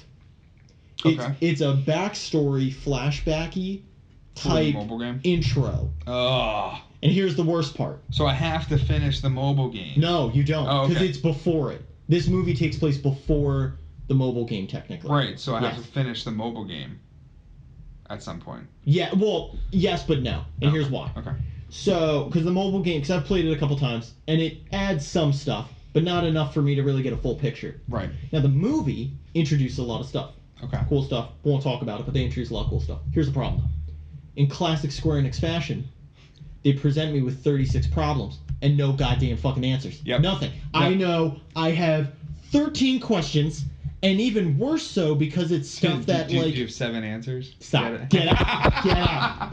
Get out of the room. If you don't know about Kingdom Hearts, there's 7 pure hearts and 13 hearts of darkness. Yes. Which is where that joke Which is going to be where that's the whole setup for where 3's going. And I will say this too, at the point 2 for Aqua's whole setup, it is directly going into 3. Oh, yeah. Directly going into 3. Duh, 2.8 plus 0.2 equals 3. 3. Which I still don't like. I still don't like that goddamn... Well, first, the number system's totally fucked. Yes. Let's just... The only one that now that I'm older finally makes sense to me is 358 days over 2. Yeah. Because it's 358 days over the second game. I always read it as 358 and a half days. Or over 2 days, so I just cut that in half. No. Here's the thing about it. You're partially right, because it doesn't take place over a second game, because it's in between. Right. Because while Sora's asleep. Right. So it's leading up into 2. But part of it takes place during the second game. Well, it's 2 main characters. Yes. Because you play as Xion or Zion. Xion is always the way I know to pronounce it, and Roxas. Yes. So it's 358 with both of them. Oh. So that's what the 2 is. 358 over 2 different people. Okay. Ergo days. Fuck Kingdom Hearts, their goddamn numbers. These numbers. Oh, these numbers, man. You do a 2.5 collection, and then you do one called 2.8. But then you do Aqua's story, which is 0.2. And last time I checked, 2.5 plus 0.2 equals 2.7. Actually, it's Birth by Sleep 0.2, a fragmented package. True, yes. It's not even Kingdom Hearts. It's not even... It's Birth by... It's the unfound chapter to... it's like Birth by Sleep Final Mix, almost. Final Mix Plus. Technically, yeah. But, and the whole thing is that whole part is supposed to be a major combat-wise and gameplay introduction into 3. Yes. Which, if it is... super excited. Yes. They also have to work out some bugs. This is what I like to call a fantastic beta. Sure. But they got to work on a lot. Even... Well, I mean, that's why the game's 4 years away still. From a casual gameplay perspective on it, but from a man who has dedicated a solid portion of my life to Kingdom Hearts. Yeah. I mean, you're talking about... I've probably sunk easily over 100+ hours. Not even counting when it came out multiple times. I'm just talking about PS2 even originally. Easily 100, 200 hours each on both. Yeah. And then not to mention probably not that much. Probably 300 hours into Birth by Sleep. It was absurd how many hours. Forever. Good lord, the 3 extra stories, all the bonus stuff, that secret last boss. Yeah, never got there. Never gave it enough. I broke a PSP and had to get another one. That's how bad the secret last boss is on that one. It's well, I mean, absurd. Yeah, that's how it was for me for 2. Completely. Like, getting that secret ending took me forever. Yeah. The first one was still, with just getting all the Dalmatians, that cutscene was like the coolest one still about that Roxas versus Riku, which now we know who they are. Yes. Like, but oh my god, it was amazing. That's always what I find crazy too. It's like they take 10 years for the game to come out, but they know exactly the direction they're going right after. That's what blows my mind. Like, they know immediately, like, they finish up the game, they're like, yep, this is exactly what we're doing. Secret cutscene. Like, even at the end of 2, when you had the whole Birth by Sleep with all of them in the armor. For us, we were like, what the fuck is going on? Like, we don't know what's happening, but, like, yep, they knew. They knew. Yep, they knew right away. This is their armor. They knew what they wanted. Look like. This is going to be the Keyblade War. Like, we're going to introduce the main bad guy, like, of the entire, like, arc of the entire series now. Like, they knew all that stuff. And it's like, it's just crazy because, like, when I played Birth by Sleep and got to the end, I literally had, like, a mental flashback of, like, oh my god, 8 years ago, I watched this fight. Because that's what it is. The secret trailer 2 is the last fight in Birth by Sleep. Yeah. So, and I don't feel bad for spoiling that. That game has been out for fucking ever. For the record, it's not even on. If it was on 2.8, I would have felt bad. Fuck you if you haven't played it by now. You deserve.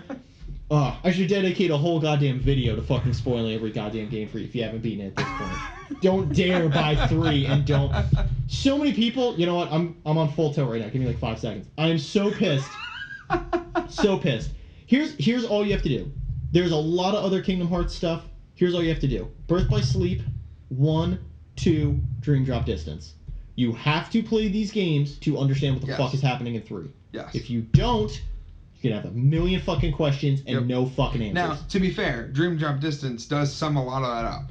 Yes, they do. Well, that's what I'm saying. That's why I absolutely incorporate it into that list. Yes. There's pivotal moments, and a lot of people go, "Oh, it's a 3DS or a handheld." Fuck that. It also recaps. It does a recap. It does recaps. Absolutely. If you've played Birth by Sleep when it came out 12 fucking years ago, yeah, Jesus. It's you can go through everything, and Dream Drop Distance will be like, "Hey, so this is a thing. You should remember this thing." Yes. And they boom, should. There it is. Yeah. But anyway, 3 whenever it comes out.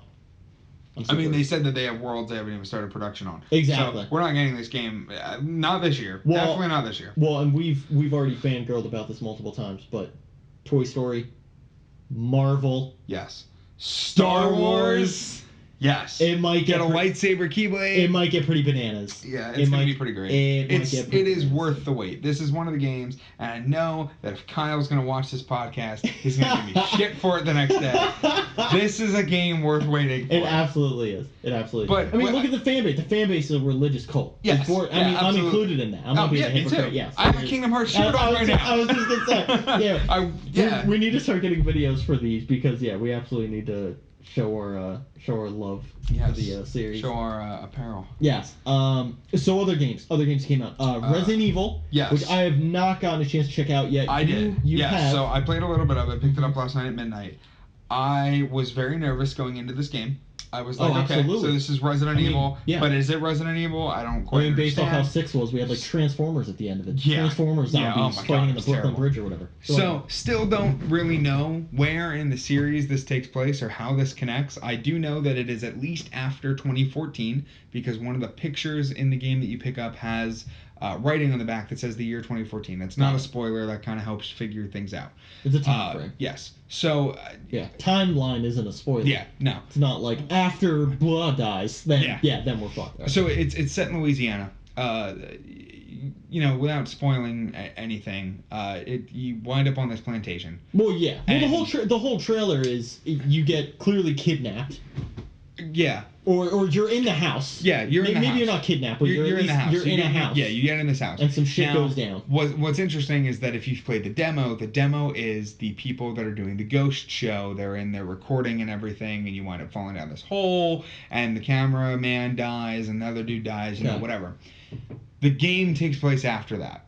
Okay. That is a prequel to the game, but you don't need to play it because they show you what happened. It's kind of answered. Yeah. But this game, if you've played PT and Outlast, put them together, and this is what you get. Well, I heard this game is terrifying. I've already heard from a lot of people, even a lot of people who've already reviewed it, that they said they were about 50% way through it, and they are fucking terrifying. Yeah, the game is absolutely horrifying. Well, because it's first person. Yes. And they like, here's the thing. And fully playable in PlayStation VR. Yes. And somebody's going to have a heart attack. Yeah, someone's absolutely going to die. This game, one of the things that creeped me out the most is this isn't really a spoiler. There's an old lady. Mm-hmm. And this old lady's just chilling there, acting like she's dead. She's like a limp body hanging out in this chair. Some shit happens. You turn around. Grandma ain't there no more. Oh. She's gone. Then you find her. Still limp, dead body in a chair. But different spot. But same thing. Well, then you go into this room and you come out of the room and not only is she not there, but now there's the chair. Oh. She's just gone. But it is terrifying. It's a lot of mindfuckery. Yes, there is, and I'm trying to, as I'm playing this game, connect it to the other Resident Evils. I've played every Resident Evil. I'm a huge Resident Evil fan. I love the series. I have no idea how this connects. I honestly don't know if it will. And the season pass has 3 DLCs. 2 of the DLCs are tapes. Yeah. One of them is an extra chapter. This extra chapter is supposed to connect it to another game. Whether that's a game that already exists or whether this is a soft reboot that's to another game later, I don't know. Yeah, but it is definitely, now from what I've heard, when you get to the end, you understand where this takes place and stuff like that. Okay. Maybe they'll do a whole kind of backup thing. But the game's got to be quick because there's an achievement for beating it under 4 hours. Well, they always, even in the past, when they just remade all the Resident Evils, they did speedrun achievements. Yeah. Yeah. Like beat Resident Evil 1, I think it's under 3 hours. I think that's it. Yeah, now I know, I believe IGN did a walkthrough and they were like 5 hours in and it was like 40% done. Yeah, so that's what I'm saying. It can be a long game. A lot of people, that's what I refuse to play it alone. Oh yeah, it's very scary. Not playing it alone. Yeah, and don't get me wrong, I'm a big fan of horror games, and yeah, this one looks a little great. Well, usually because most horror games, like even Silent Hills and stuff like that, which I've played like all of, and same thing with Resident Evil, I've played them all. Usually it's in third person. Yes. So the second I knew, I'm like, you're telling me we got next gen graphics on a first person like jump scare with a brand new engine, by the way. It's the RE engine. Yeah. Brand new engine. Which looks phenomenal. Plays phenomenal. Looks phenomenal. It looks terrible. It looks absolutely. They also I'm all for it. I can't wait to like shit my pants when I see it. Yes. Oh yeah, absolutely. One thing that I really appreciate that they brought back is puzzles. And let me tell you what. I'm glad. Thank you. They throw these puzzles at you all at once. Oh. Like it is. You have to walk in a certain way to get a certain thing while getting another thing to open a door to get to a thing with a thing. Good. Yeah, it's fantastic. It's like how Resident Evil 1 was. But even more. It is so much more intuitive. You have to be smart to play this game. Got it. While you're shitting yourself. Yes. Yeah. It is absolutely intense. Mm-hmm. And the idea of survival horror where you don't have an inventory, like you get 7 bullets. Well, if you waste them all, they are gone. Yeah. You don't get them for a while. Interesting thing, though, you can make ammo. Really? Yes, you can find gunpowder and chem fluid, and putting them together makes ammo.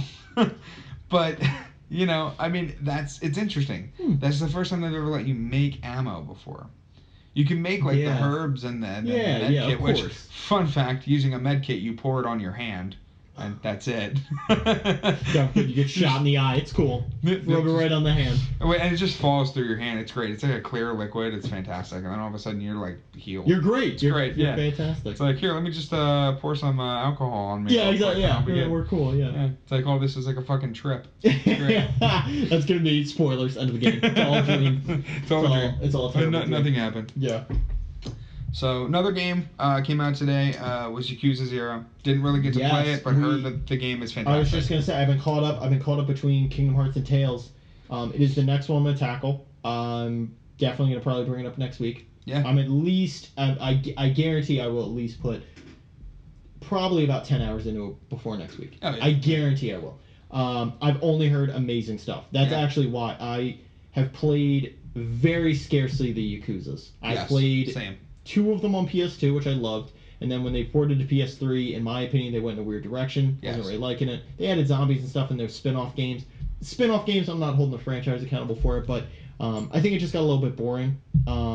This new one looks phenomenal. It's a prequel to, best way to get introduced to the series. All the mini-games are fun. Everybody's talking about it. Every review I've seen is like 9.5. Yeah, 9.5, 9 out of 10. Everywhere. So it's great. That's definitely going to be the sleeper title. That's yet again. It's like I was talking about with Tales. It's going to be forever underappreciated. Yep. Like forever, but god damn it, it's like we need to talk about this shit. Yeah. This shit's important. Yeah, like, it's a good great game. Because I hate this because this is when we get caught. Well, in that too, and it's like, well, we get hit in this time, where especially because let's be honest, 2016 was not great. Yeah, no. 2016 fucking, or let's just say it, 2016 fucking sucked. But for games, it was just kind of okay. They kind of went in sleeper mode. Yeah, there wasn't much. There was not much. There was not. I mean, like you ask anybody to name like 5 fucking amazing games of like 2016 where you put down everything and you fucking went ham for. Like I can name maybe 3. Like Overwatch. Overwatch, which is number 1 for fucking everybody. Yeah. Which we'll go into in a minute with Uncharted 4. Uncharted 4, which was great. Gears 4? Yeah, Gears 4 was pretty great. Battlefield 1 was pretty great. great. Which we loved. Yes. For me, personally, Digimon Cyber Sleuth. Yes. Adored. Digimon was great. Pokemon. Yeah, exactly. Pokemon Sun and Moon. There wasn't much to go off of last year. Exactly. It was very iffy. But here's the thing. We're going to go through this year again.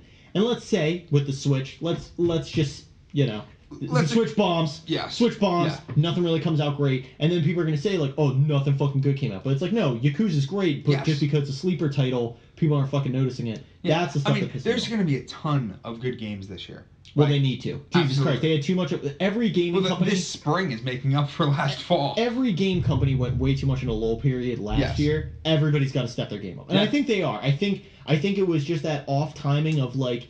Usually, like, one company really shoots it one year, and then one company shoots it good the other year. I think all of them ended up falling on the same date, and that's what I think. That's what last year. And I mean, last year, 2015. Look at November of 2015. We had so many games. We had Fallout. We had Battlefront. We had Call of Duty. Those were just the big 3. Yeah.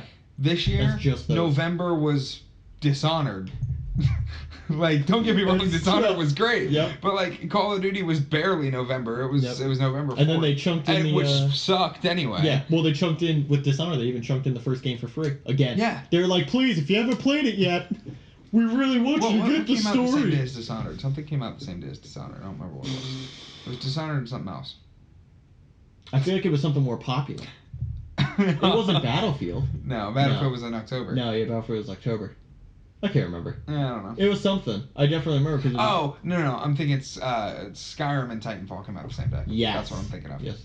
Yeah, Dishonored was by itself, I think. There might have been a small title. Yeah, I think it was. But regardless, if Dishonored is the title to define November, yes, you obviously had a shitty year. Yeah. No offense to Bethesda, no offense to Dishonored. It's a great game. Bethesda makes phenomenal games. But that is not... As not the AAA title you want for November. No, and then what came after that? There was a freeze in between. Yeah. And Final Fantasy was at the end, so it was basically December. Yeah. Because it doesn't even count for the sales for November. It led December. It didn't even touch November because Call of Duty. Listen, I'm just glad it came out that year. Yeah. Based off how many delays it got, and I mean, just personally, I was a fan of Final Fantasy 15 when it was originally called Final Fantasy Versus 13. I was still very hyped for it then. Yes. And I don't know. I was very mixed about it. I enjoyed the gameplay. I love that they did give me an open world, but at the same time, I didn't need that open of a world. Yes. And also, the fucking storyline is confusing as shit. Yeah, well, welcome to Square. Don't get me wrong, I read enough wiki guides and played the campaign twice over. And watched the movie. Exactly, to fully feel like I got a 100% understanding of it. And you didn't. I just shouldn't feel like I need to take that much outside research to figure out understand what I just watched. Yeah. You know what I mean? That's where for me it just... But I will say this. They're definitely trying. And I will always give them credit. Even if I gave... Because for me, I gave the game a 7 or 8 out of 10. Real quick. Yeah. Nick's 10-second review. But they are constantly doing stuff. They're adding in the holiday event. They just put out today the Chocobo Moogle whole thing. Carnival thing. I played 2 hours of it. I thought it was cool. They add in essentially a bunch of mini games to unlock a bunch of stuff. It's okay. The only thing I don't like that they are doing with that is there's free stuff, which is awesome. Yes. Always a fan of free stuff. Always free keep the stuff going. But then they have a paid kind of pro version where it's like, hey, by the way, so you can get a cool Chocobo t-shirt. But if you want the cool Chocobo outfit for Noctis, you have to pay money. Yeah. And it's like, but it makes sense because it's the only big sales incentive. I digress. Yes. One other game that came out that is also one of these sleeper titles is Gravity Rush. Yes. Gravity Rush 2 was not released today. It came out on Friday. The 20th. Yep. But the game is fantastic. Yes. The game, 9 out of 10, 9.5 out of 10. Well, I've seen, so the reviews on my end, I've seen a little bit mixed. I've seen a couple 7s. 7s and 8s. I've seen a couple 7s only because I think a lot of fans who really like the first one wanted to see major differences in 2 and didn't. Yes. So I think the reviews are just going to show of like Gravity Rush has a solid thing and they really don't want to fuck with it. They really don't want to veer it off into a weird direction. So I think that they're sticking with what they know. They added in a new character. They definitely buckled down on story, which, good lord, they needed to. The story was very choppy in the first one. Well, I think it's good. The other thing, too, is the people that are giving it 9s and 10s probably didn't play the first game. Or definitely did not play to the extent. So, but I think that almost speaks even louder then of how that goes then. So let's just shoot in the middle. So, yeah, we'll generically call it an 8. Yeah, fair enough. Which is still a solid number. I'll play an 8 any day. Something else came out that day, didn't it? There was something else. It was a Vita and PS4. That was Dragon Quest 8. Yes, for 3DS. Yes, I'm thinking of Fate Extella. Oh, right, that did come out on Friday. Yes, that did come out. That's right. Yes, that one yet again. Good. Fate Extella, 5-second thing. Yeah, absolutely. Super good, fun. Dragon Quest was pretty great. Dragon Quest 8 is like one of the, yet again, it's like one of the top 10. Well, first of all, it's the best Dragon Quest game you're ever going to play. Yes. Ever going to play, ever. I do love they reported it. Secretly, even being an Xbox fanboy, I wish they would have reported on PS4. Sure. I would have really played it a lot more on PS4. Yeah. But we got it on handheld. Dragon Quest is typically known to be on Nintendo, especially the older ones. Yeah, we're getting 10 and 11 on the Switch. Yep, we're getting 10 and 11 on the Switch. So might as well. But see, that's handheld, kind of. Air quotes. Yeah, handheld. Yeah, handheld air quotes. Handheld air quotes. So, so that, by far, like, best RPG. Yeah. Other big thing from today that we haven't touched base on is the Overwatch update. Overwatch update. Yes. Mother of God. So let me tell you. It's fantastic. Have you looked into it yet? I have. I haven't gotten a chance to play it yet. But I watched the trailer. Yes. I watched the fact that there's Capture the Flag. Yes. There is a Capture the Flag mode, which they should have had since the beginning. Yes. It is on Lijiang Tower, and I can't wait. Yeah, we're playing it tonight. Oh, absolutely. We're absolutely playing it tonight. Absolutely. 100%. So I know we were talking about before. So I caved. I bought 50 loot boxes. I caved and bought the 50. And the worst part was, I even knew the full trailer came out. And I bought the 50 before I even saw the trailer. I banked that much. I literally did not know. I knew the 4 leaked skins. Yes. Diva and May. Yes. That's all I knew. Before, and then they added Junkrat, who's got fireworks around his neck. It's absolutely phenomenal. Which is so cool. They did Bastion. Yes. Symmetra. Who has the what's it? The Bastion? Bird's name? Oh, it's a rooster. Yes, it's a rooster. It's a rooster. That was the first skin I got out of my 50. That was absolutely fantastic. I was pretty great. I still love the Yeti skin for Winston the most, but I love that it's Wukong. Also, did you see Ana got a skin? That wasn't highlighted in the trailer? Yo, that one like freaked me out because it's the weird like fat dude mask. Yes. I was like, what? It's very similar in a way to Genji's skin. The Oni skin. Yeah. It's very similar. It is very similar to that. Also, really mad that aside from Summer Games, Genji has not gotten a legendary skin. Nope. And neither has Hanzo. My boys have nothing. My boys have nothing. They're still on your boy. But Diva, first legendary skin. Absolutely. Pretty fantastic. Yes. The whole thing is pretty fantastic. Yeah, it's a smart Mercy's skin. Roadhog is getting another skin. Yeah. I'm kind of sick of Roadhog getting skins. It makes sense though. He's a pig. Kind of. Yeah. So, they give him the Year of the Pig. Yeah. I get that. Pig. Reinhardt's legendary skin. I think Reinhardt now has probably the most skins in the game. Yeah. He might. He very well might, because they just gave him legendary skins just for the map. Yeah. So, him and... and Sombra got one, right? She got a skin? Did she get a skin? No, Sombra didn't get a skin. She got, what are they called? Not an emote. The victory pose. Oh, the victory pose. She got a victory pose, where it's her and she's holding a sparkler. Yeah, a bunch of people are holding sparklers. I'm trying to think of the one, I mean, Zenyatta's my boy. Yes. I got Zenyatta at like third box. It was like, thank God. Like now. Not now a Nutcracker situation. Nutcracker's still my favorite. Yes. But I gotta play my boy right now. So in the trailer, Tracer's got this Chinese dragon thing going on. Yes. Is that a thing? It's that's a highlight intro. Highlight intro. Okay, that's what I thought. So yeah, that's what I assumed. So I now have a problem because I only have about 3,400 for gold. Okay. So I need to buy the last skin, which is 3,000. But the highlight which intro. Which is Roadhog for you, right? Yes. Yeah. But the highlight intro is 750. Ooh. So I don't have enough to get both. Right, but this goes till February 13th. Yes. So that being said, is it 16th? No, it was 13th. 13th? It's the day before Valentine's Day, which we kind of touched on before the podcast. Oh my gosh. So for the first time, I think, in like video game history, a video game is going to go potentially from event to event. Hopefully. We can only pray. Because we're keeping our fingers crossed. Yeah, we're going to get a new update. Yes. And the new update is probably going to be Valentine's Day. I'm praying to God. And that's when, I'm just calling it right now. If that's that when Hanzo's happens, going to get skinned. that's when your boy's getting it. Absolutely. Hanzo I need that all to be 2 hearts. Yes. I need it. I need it to happen. I need Hanzo to have a skin. Yeah. I need Mercy to have a skin. Yes. It's kind of it. Yeah. Well, Mercy did get a cool Halloween one. She got the witch one. Yeah, but I need her to get a Valentine's Day skin. Yeah. She's an angel. Yeah. She's gotta have something. Yeah, she's gotta have something. Change the wings and the hearts or something. Or, yeah. Just do something. Feathers. And the Maze robot should have hearts for eyes.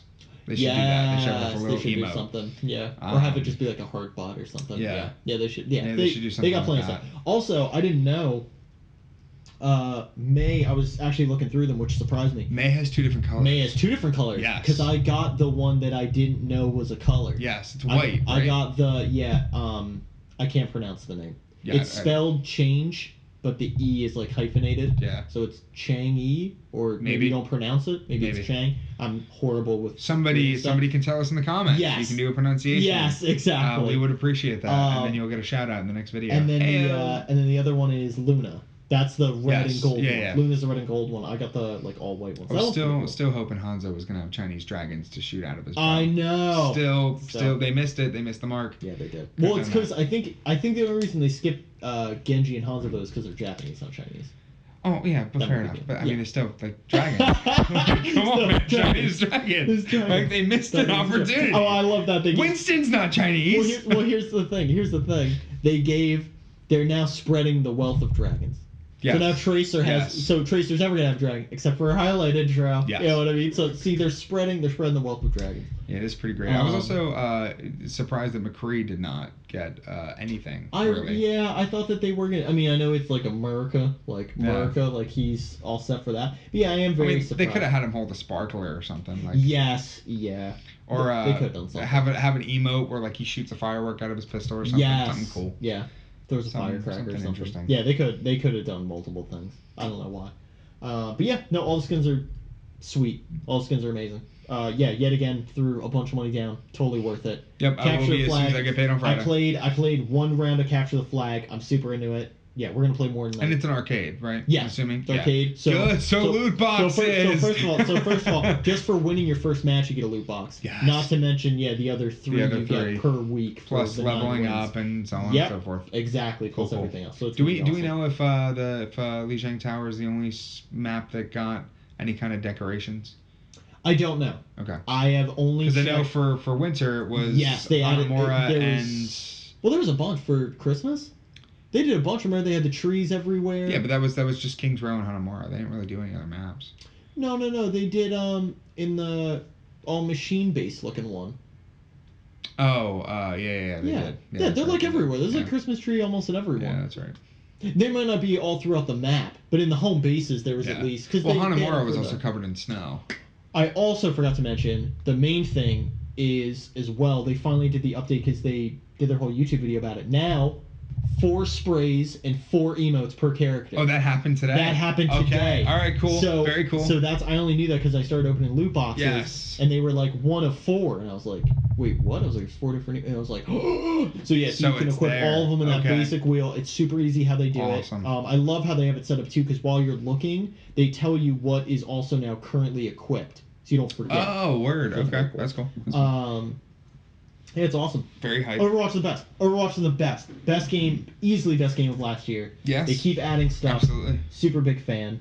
Super fan base. Yeah. Like super fan base, super fan support. Well, like the game is just Overwatch League cities getting professional teams. We needed a first person, because here's the thing. Obviously, I play more JRPGs than shooters, but I wanted a shooter to get me back into them. Yes. And Overwatch did it. This is absolutely the one. Yeah, it is absolutely the one. Overwatch is just it feels good to play a game that needs team comp when you have people that you can play with and make a good team comp. Absolutely. But even so though, I mean, even for solo players, it's still great. It's still great. They still set you up. You could do 1v1s if you want. You could do 3v3s if you don't want to deal with trying to talk to 5+ people. You could do Mace Snowball Offensive. Yes, exactly. Well, yeah, now they've captured the flag, so YOLO just start running around the flag. Yeah, it's Be Tracer, Be Sombra, Teleport. Oh man, I'm gonna try that. That's the one thing I haven't checked out yet. If Sombra's Invis, that's gonna be. Well, the other thing too, I just want to throw the grenade and teleport. Yes, and just zip out. Yeah, just zip right back to home base, just run and get it, and zip back out. Well, Winston too. Winston's I wonder if you could do that. Well, Winston, they already flag showed. Might not go with you. Yeah, well, they showed in the trailer with Winston, and he pops all, he knocks the Reinhardt off the bridge, and he's just going. So it was pretty great. That's gonna be cool. It's gonna be interesting. Yeah. But the thing is, fun. that I think it's going to teach people who aren't used to it to focus a player. Yes. I think that's the perfect secret way of them going like, shit, we really need the fan base to start like focusing players. It's like first we needed them to get on the payload. Yes. Now they're on the payload. Now they need to realize that they need to focus the healers. So they can kill the healers or everybody else dies. Yeah. They have multiple things. So they're adding a lot. I'm very excited. And hopefully, hopefully soon too. We've talked about trying to start Twitch streaming or what have you. So hopefully in the next couple weeks, obviously let's not lock down a day or anything. But yeah, definitely we'll start doing that soon. Overwatch could be a big one. Rocket League. Yes. Those are our two biggies. I will probably solo stream Resident Evil. Yes. I'll do a whole playthrough. That's what I'm saying. Or because I don't want to play it alone, we might do it together. We might do it together. I was actually thinking about that one screen. That would be pretty good. Yeah. Do that. Be great. And I already played it, but it'd be Nick's first reaction. So yes. Absolutely. Yeah. It'd be absolutely fantastic. Yeah. That's. So we should definitely. It's not gonna be good at all. It's not. Because you're gonna know. Because that's definitely gonna be one we have to have a face cam for. Yes. Because then absolutely it's just gonna be your face doing that smirk. Because you're gonna be like a little bit in front of me, just like. And then, I don't know. Yeah, Linda Blair comes out of a TV or some shit. Like, you're getting an axe to the face. Yeah. Going off Overwatch though, a little bit of a tangent. Pops. Yes. Funko did everything. Yes. Funko. So for those of you that don't know, like we said earlier, we both collect Pops. Yes. Pops is a very big thing. I've multiple amounts. So much money into this for no reason. Yes. Yesterday was the London Toy Fair. Yeah. So there's a London Toy Fair, there's a New York Toy Fair, and then Tokyo has something similar. It's not an official toy fair.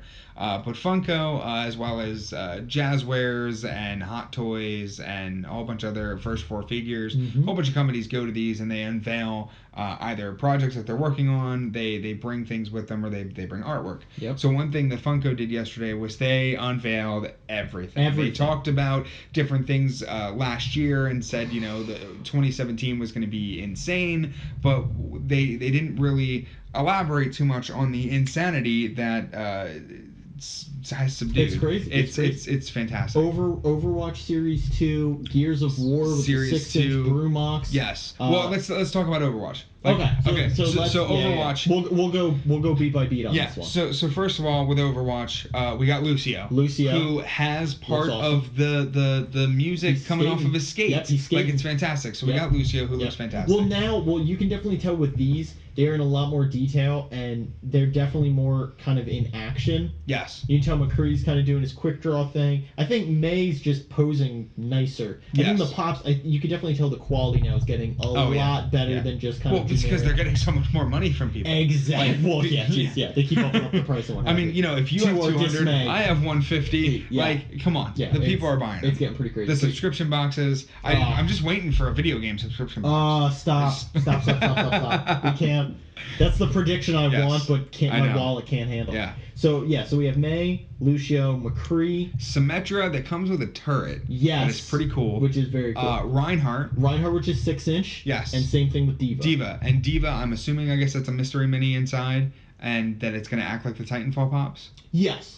From what Okay. it looks like, it's going to work exactly how, like the... Which the Titanfall pops you can open. Yes. For those of you that don't know, you can open up the Titanfall pops, put a little mystery mini inside one of the pilots, and you can close the whole thing if you take them out of the box. If you're like us, we don't take them out of the box, we leave them in there. I did for like the first like 20, and then I was just like, this is stupid. Yeah, exactly. You need to put them in, keep them in the boxes. Yeah, the collecting now has gotten real. Yeah. The only one if I could put any little critique on is I feel like for me, I wish they would have sized Reinhardt better. Yes. They made his head a little too short when his crown is supposed to be long. Yeah. So that's the only thing that looks a little dirty. But he's holding his hammer, which I thought was cool. He also has, I don't think his colors are right.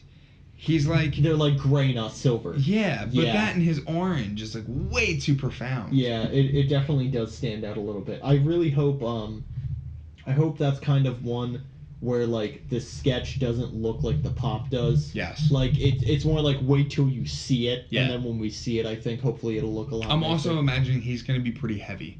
Oh, absolutely. Well, the Diva one. Yeah, the Diva's going to be heavy too. I mean, even just looking at the Diva image, it looks bigger than a 6-inch. But they said on the blog officially that it's a 6-inch pop. But the way it's set up, it looks huge. Yeah. So, and the other thing too, I mean, FYE is going to have a double pack. That was in their system leaked about a month or so ago. Yeah. We still don't know if it's in there. I went to FYE to ask them today if the pops were even in the system yet, but they weren't. So I don't know what the details on that's going to be.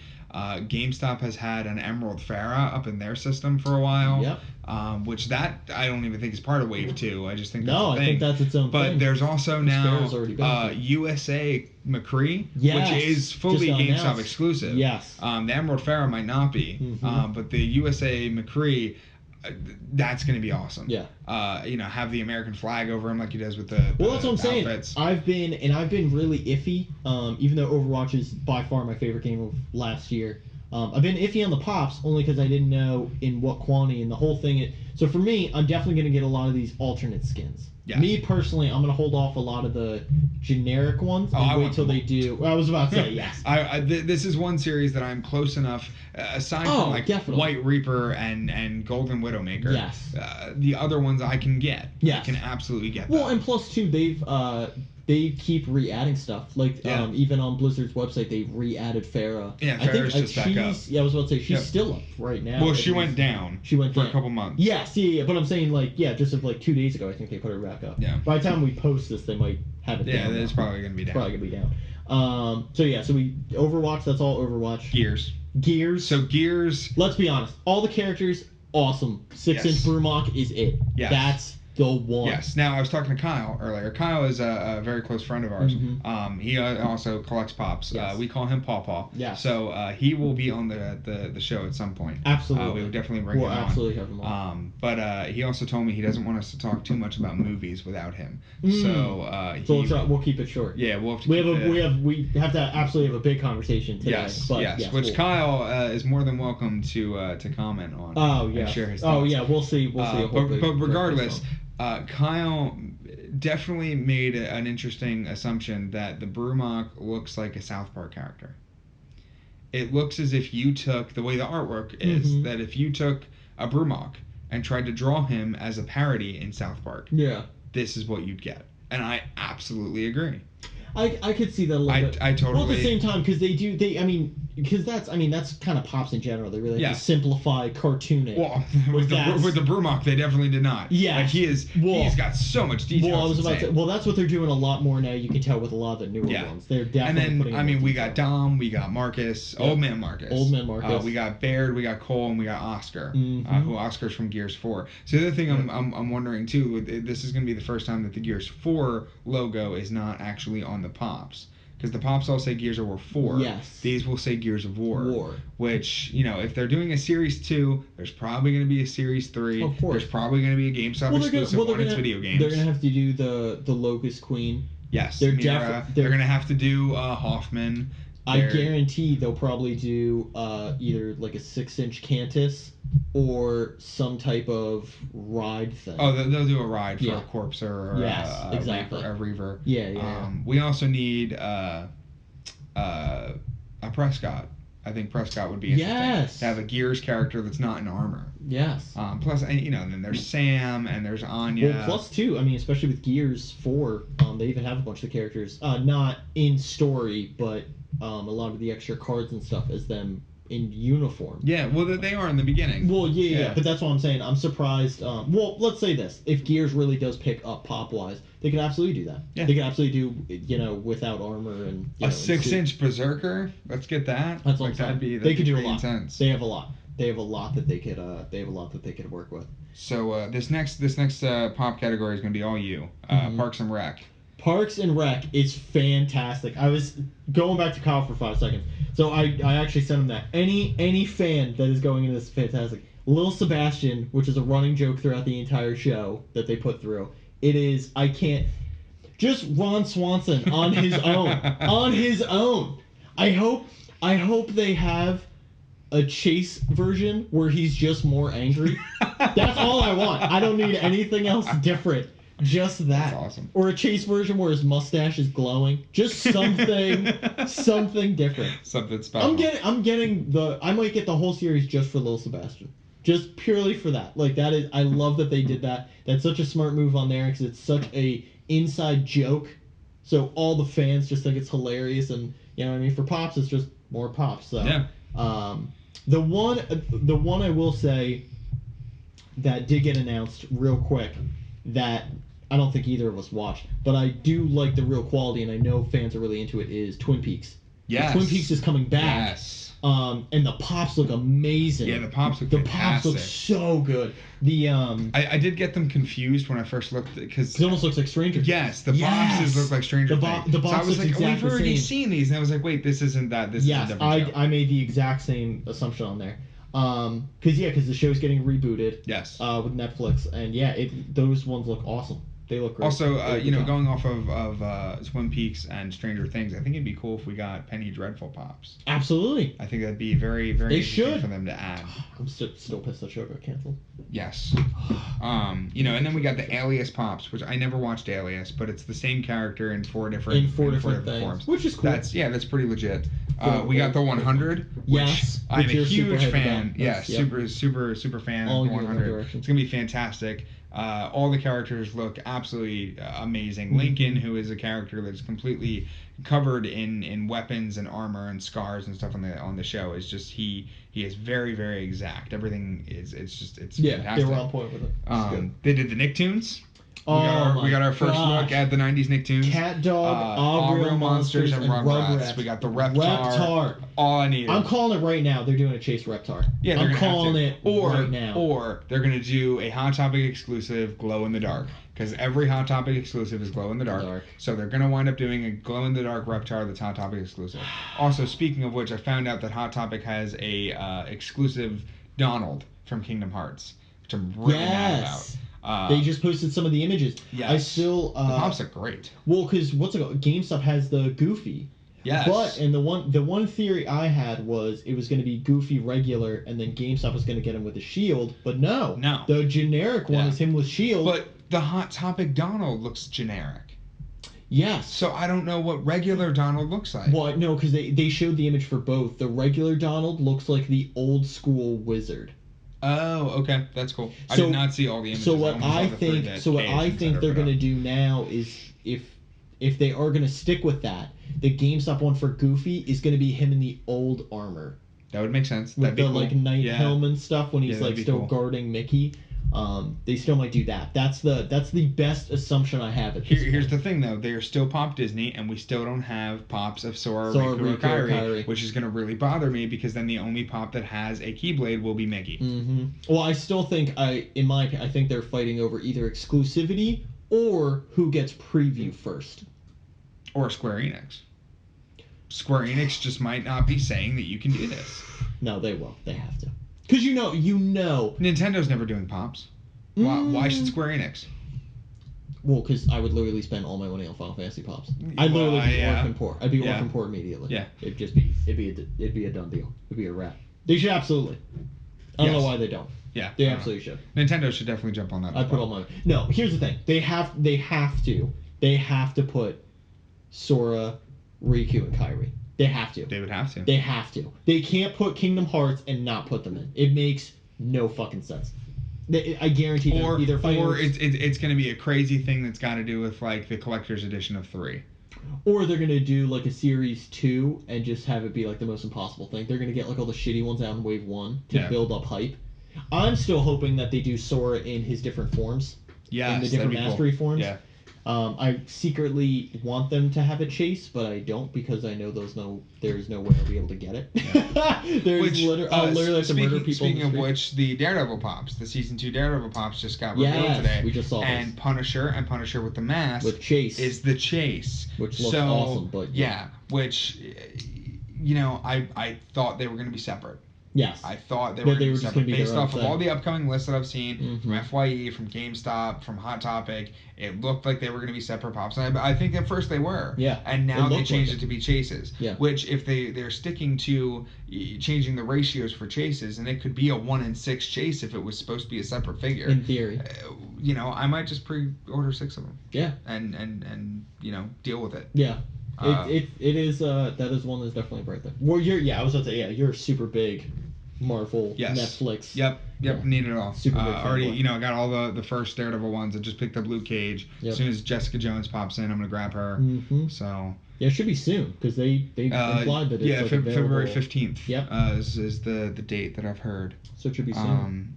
So in addition to that, we got the Space Jam pops. Space Jam, which I wish they would have done more. Yes. And I'm still pissed we don't have Michael Jordan. We also don't have Lola. We don't have Lola, which is the Space Jam. Yes. So it makes me think that they're going to do more. They're definitely going to do more because they're going to do more. I feel also the Taz chase is a little. Just different mouth. It pissed me off. Yeah, I was like, really? Yeah. I thought that was lazy. Yeah. What they should have done, which I thought that they were even going to do with the original pop, is I want them to do Chase, but him in the tornado. Yes. Why the hell didn't they do that? I thought that would have been perfect. Why don't we have one of those? Like, with why? Taz and Tornado, like they did Sharknado. If they do a pop for Sharknado, we can get a pop for Tasmanian Tiger. Or Tasmanian Devil. What's it called? The one that blew me away, though. And even, Overwatch is the one where I was like, but the one where my jaw completely hit the floor was Lord of the Rings. Yes. Oh, my God. Balrog with whip all on fire. That's going to be And then we got crazy. Gandalf, we got Saruman, right? We got Frodo. Yep. We got Frodo, like, possessed Frodo. Yep. And then we also got Invisible Frodo. Yes. Which we also got then one of the knights, like the white knights. We got the dark like knights that look like Dementors from Harry Potter. Yes. And then we also got Sam. Yes. What was kind of disappointing, we didn't get Gollum. Nope. And not yet. We did not get an orc. Well, I'm hoping later on. They're gonna have to do more because they got to do Legolas, they got to do Aragorn, they got to do. What I think they'll do is they'll do Gollum, Smeagol, and then do potentially a chase.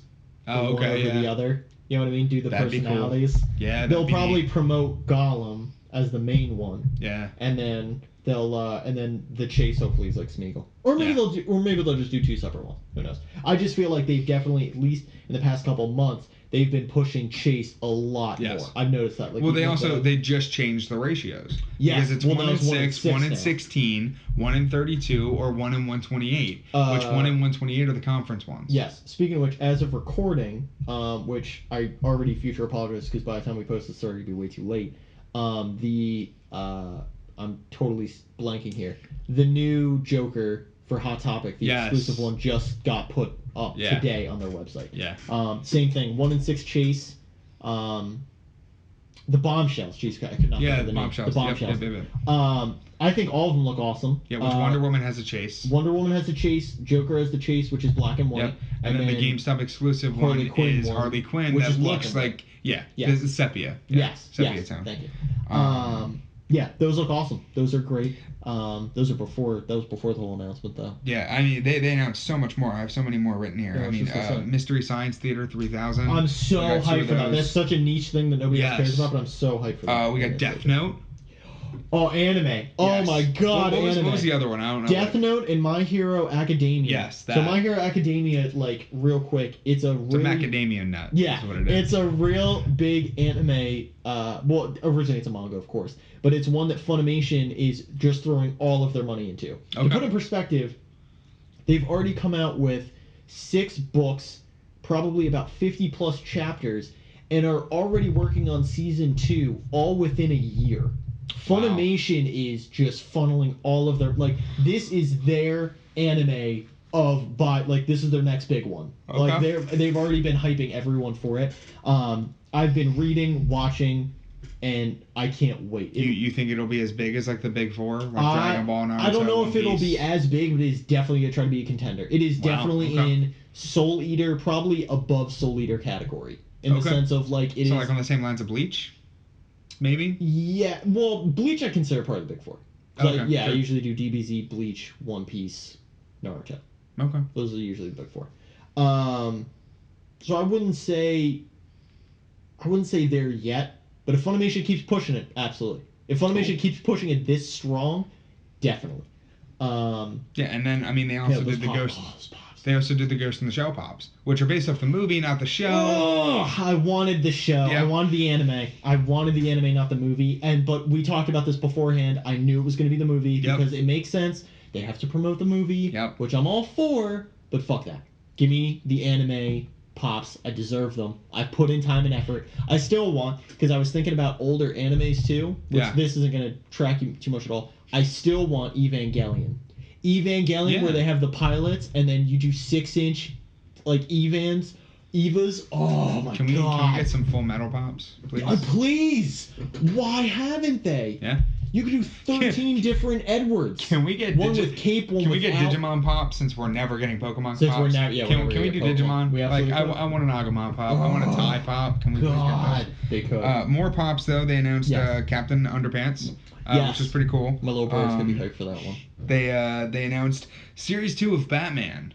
The animated series. Yes. So we're getting Catwoman. We're getting Scarecrow. We're getting what's his name? Phantasm. The Phantasm movie one, and then they're also doing the Cyborg. Yes. The Cyborg Batman for Cyborg the one-shot episode one, which was so good. That's such a good episode.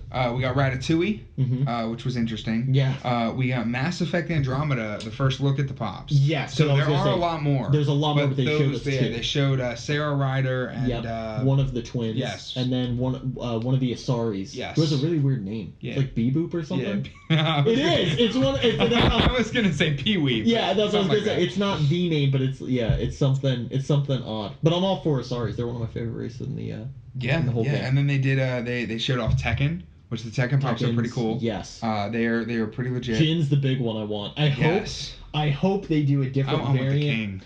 What I was gonna say is I hope they do a variant for older King. Yes. Where it's him in the older, like the brown cheetah mask. Yes. Yeah, that'd be cool. It's he has a different name. Why can't I think of it? It's like Grand King or something, where he has like the spiked shoulder pads and stuff. Yeah, I think it might be Grand King or something. We got Reservoir Dogs. Yes. Oh my God. Mr. Robot. Yep. Which was pretty great. Workaholics. Yes. The 4 was good. Teen Wolf. Which that's been a long time coming. Yeah. Like they've needed. I don't care about Teen Wolf at all. Sorry to anybody that does. Well, by the way, too, the show. Yes, the show. Not the old movie. Let's just clarify that. The MTV show. And then my 2 personal favorites, Jimi Hendrix and Joey Ramone. Yes, like, the music. Well, so here's the thing, though, too, and this is what I found funny. They were originally pops before. Yes, well, but Jimi Hendrix was Purple Haze. Yes. He wasn't Jimi Hendrix. He's not. And Joey Ramone, was he a pop? I think he was, if I'm not mistaken. I might be 100% wrong. But it was, the problem was it was back in that Wave 1 phase when they like first came out. Yeah. And now it's like impossible to even be able to look at when they originally did the Sonic the Hedgehog pops. Yes. And the Plants vs. Zombies pops. Yeah, Plants vs. Zombies, original like Power Rangers and stuff. Yeah, before like pops had numbers, before they mattered. Exactly, yeah. But yeah, I mean that's pops. That's the all whole of coverage. Them. Yeah, that was everything from the London Toy Fair and more. The anime Kingdom Hearts wasn't even touched. Yeah, it wasn't even touched. And then they also announced like the DC TV mini, the mystery minis. They announced the Power Ranger plush. the Power Ranger plushies. which they did say that each box is going to come with 2 reds and 2 greens. Yes. And then one of all the other ones. And then they showed off the Walking Dead ones that had the mystery minis. Yes. They showed off the retro gaming mystery minis, which are pretty cool. They did a couple of like pint-sized heroes. Just a couple sprinkles. Yeah, just stuff. a couple other things. Yeah. Naruto Dorbs. Yeah. Oh, the Donnie Darko Dorbs. Yes. Those are definitely a thing as well. I'm surprised it's not a 2-pack. Yes, Maybe I'm also surprised they're not pops. Yes, very true. They still might. They still got time. Yeah. So I mean, that's. I think that's pretty much it. Now, going to movies. Yes. Let's not talk too much about it, but let's definitely bring up the fact that Star Wars has a title. Yes. The Last Jedi. Yes. So let's do the big thing, the obvious thing that some people have touched on, a lot of people have noticed. I know exactly where Star Wars is red. Yes. What happened in the other red movies? Yeah. Somebody died. Yep. So, and is the last. Yeah, Revenge of the Sith. Yep. Was Anakin. Yep. Return of the Jedi was also Anakin. As Darth Vader. Yep. Obi-Wan died in there somewhere too. Yep. And now this one, it's gonna wind up being Luke. No, it's gonna be Anakin again. They're gonna bring Anakin back as a ghost, and they're gonna kill him. They're gonna kill him. Yeah. Obi-Wan's gonna be like, I told you to protect Padme, you son of a bitch, and then just X him out. But no, in all reality, Luke's gonna die, 100%. A lot, that is because he's the last Jedi. He is the last Jedi. Well, and then the whole thing is and then especially it's either he is the last Jedi and then dies, or especially he then teaches the last Jedi and then dies. So that I don't know. Yeah, and then and then also we still don't know what's up with Rey. Yeah, we don't know. We don't know her background. Yeah, we don't know anything. We know that she. I hate that Kyle's not here right now because he could totally help me with it. What's the planet where they speak British? They have the British accents. They all do. Oh God. She's got to be from there. Yeah. She's got to be from there 100%. Yeah. Because she's got the accent. Yeah. So I mean that's gonna have a lot of play. I was reading a theory the other day. This is probably like completely wrong. But people were saying that somehow she's gonna be related to Padme, not Skywalker's. Which I think would be interesting. If like Padme had a cousin. Well, here's the whole thing too, and then like rest in peace Leia. But we don't know how they're gonna change that up now too. Well, all her scenes for 8 were filmed. They were filmed, but then they did say that they were already trying to back off a little bit on how much, because I mean, here's the whole thing too. Let's go down this rabbit hole real quick. So let's say Luke dies. Yep. Leia's gonna be pretty goddamn affected. Yeah. That's kind of a big deal. It's a big deal. So do we want that on screen after she died? Exactly. I mean, this is I don't want to say this is a poor example. I'm a huge fan of the Fast and the Furious movies, but after Paul Walker died, they had the whole movie where they wanted to finish it by CGIing his face, which was done fantastic. Yeah, they did an amazing job. And they had a tribute to him in the end, but they didn't want him to die on screen. No, of course not. So now the question is, what if Leia was supposed to die? What if Leia filmed a death scene? Yeah. Do you still do that? Yeah, like are they gonna do it? It's Disney. I don't think they're gonna do it. I don't think they would do it. I think they'd rewrite it. I think they could. Or they might do one of those things where like they don't show the scene. They might do a planet blow up. Yeah. They could do a planet blow up and then just be like, well, that clearly is what happened. Like you know what I mean? I don't know. They could they have a lot of options. That's the one. It's funny enough, Star Wars is the one I try not to speculate on the most, only because so much hate and like 36 other things. Jesus Christ. I mean... the other thing too with Rebels now connecting to everything. Exactly. Rebels is now possibly making parts of the Knights of the Old Republic canon again. And they got the Darksaber saga, and there's just so much going on. Everything's a tie-in, and also too, I just got into so... Especially when Force Awakens... even, first of all, before it came out, and then especially after it came out, I got into 36 million conversations with every human being alive about Rey's parents, her background, everything. That was the big one. That was the big one, at least for me. And yeah, this time around, I just want to enjoy it. So Last Jedi, if Luke dies, cool. If he doesn't, cool. Awesome. Yeah, I'm all for Mark Hamill being throughout this entire series. I'm all for it. 100%. Especially now, for me personally, I'd really like if he stuck around, because I really want someone to still be able to talk to Kylo Yes. Because Leia's not really going to be able to, and obviously Solo's not around. So the movie came out over a year ago. That's not spoilers. Exactly. Yeah. So if you haven't seen it by now, and then you should evaluate. Luke trained him. I really want Luke to be like, yo, like I know you. Like, Ben. Yeah. Like I know you, man. Yes. Come on. Like we got to figure this out. I also want an old Jedi to really kick ass. I really want Luke to like throw a lightsaber, jump around, really get into it. Not like Yoda, like bouncing off the walls, but do some crazy shit. Yeah, like make it worth it.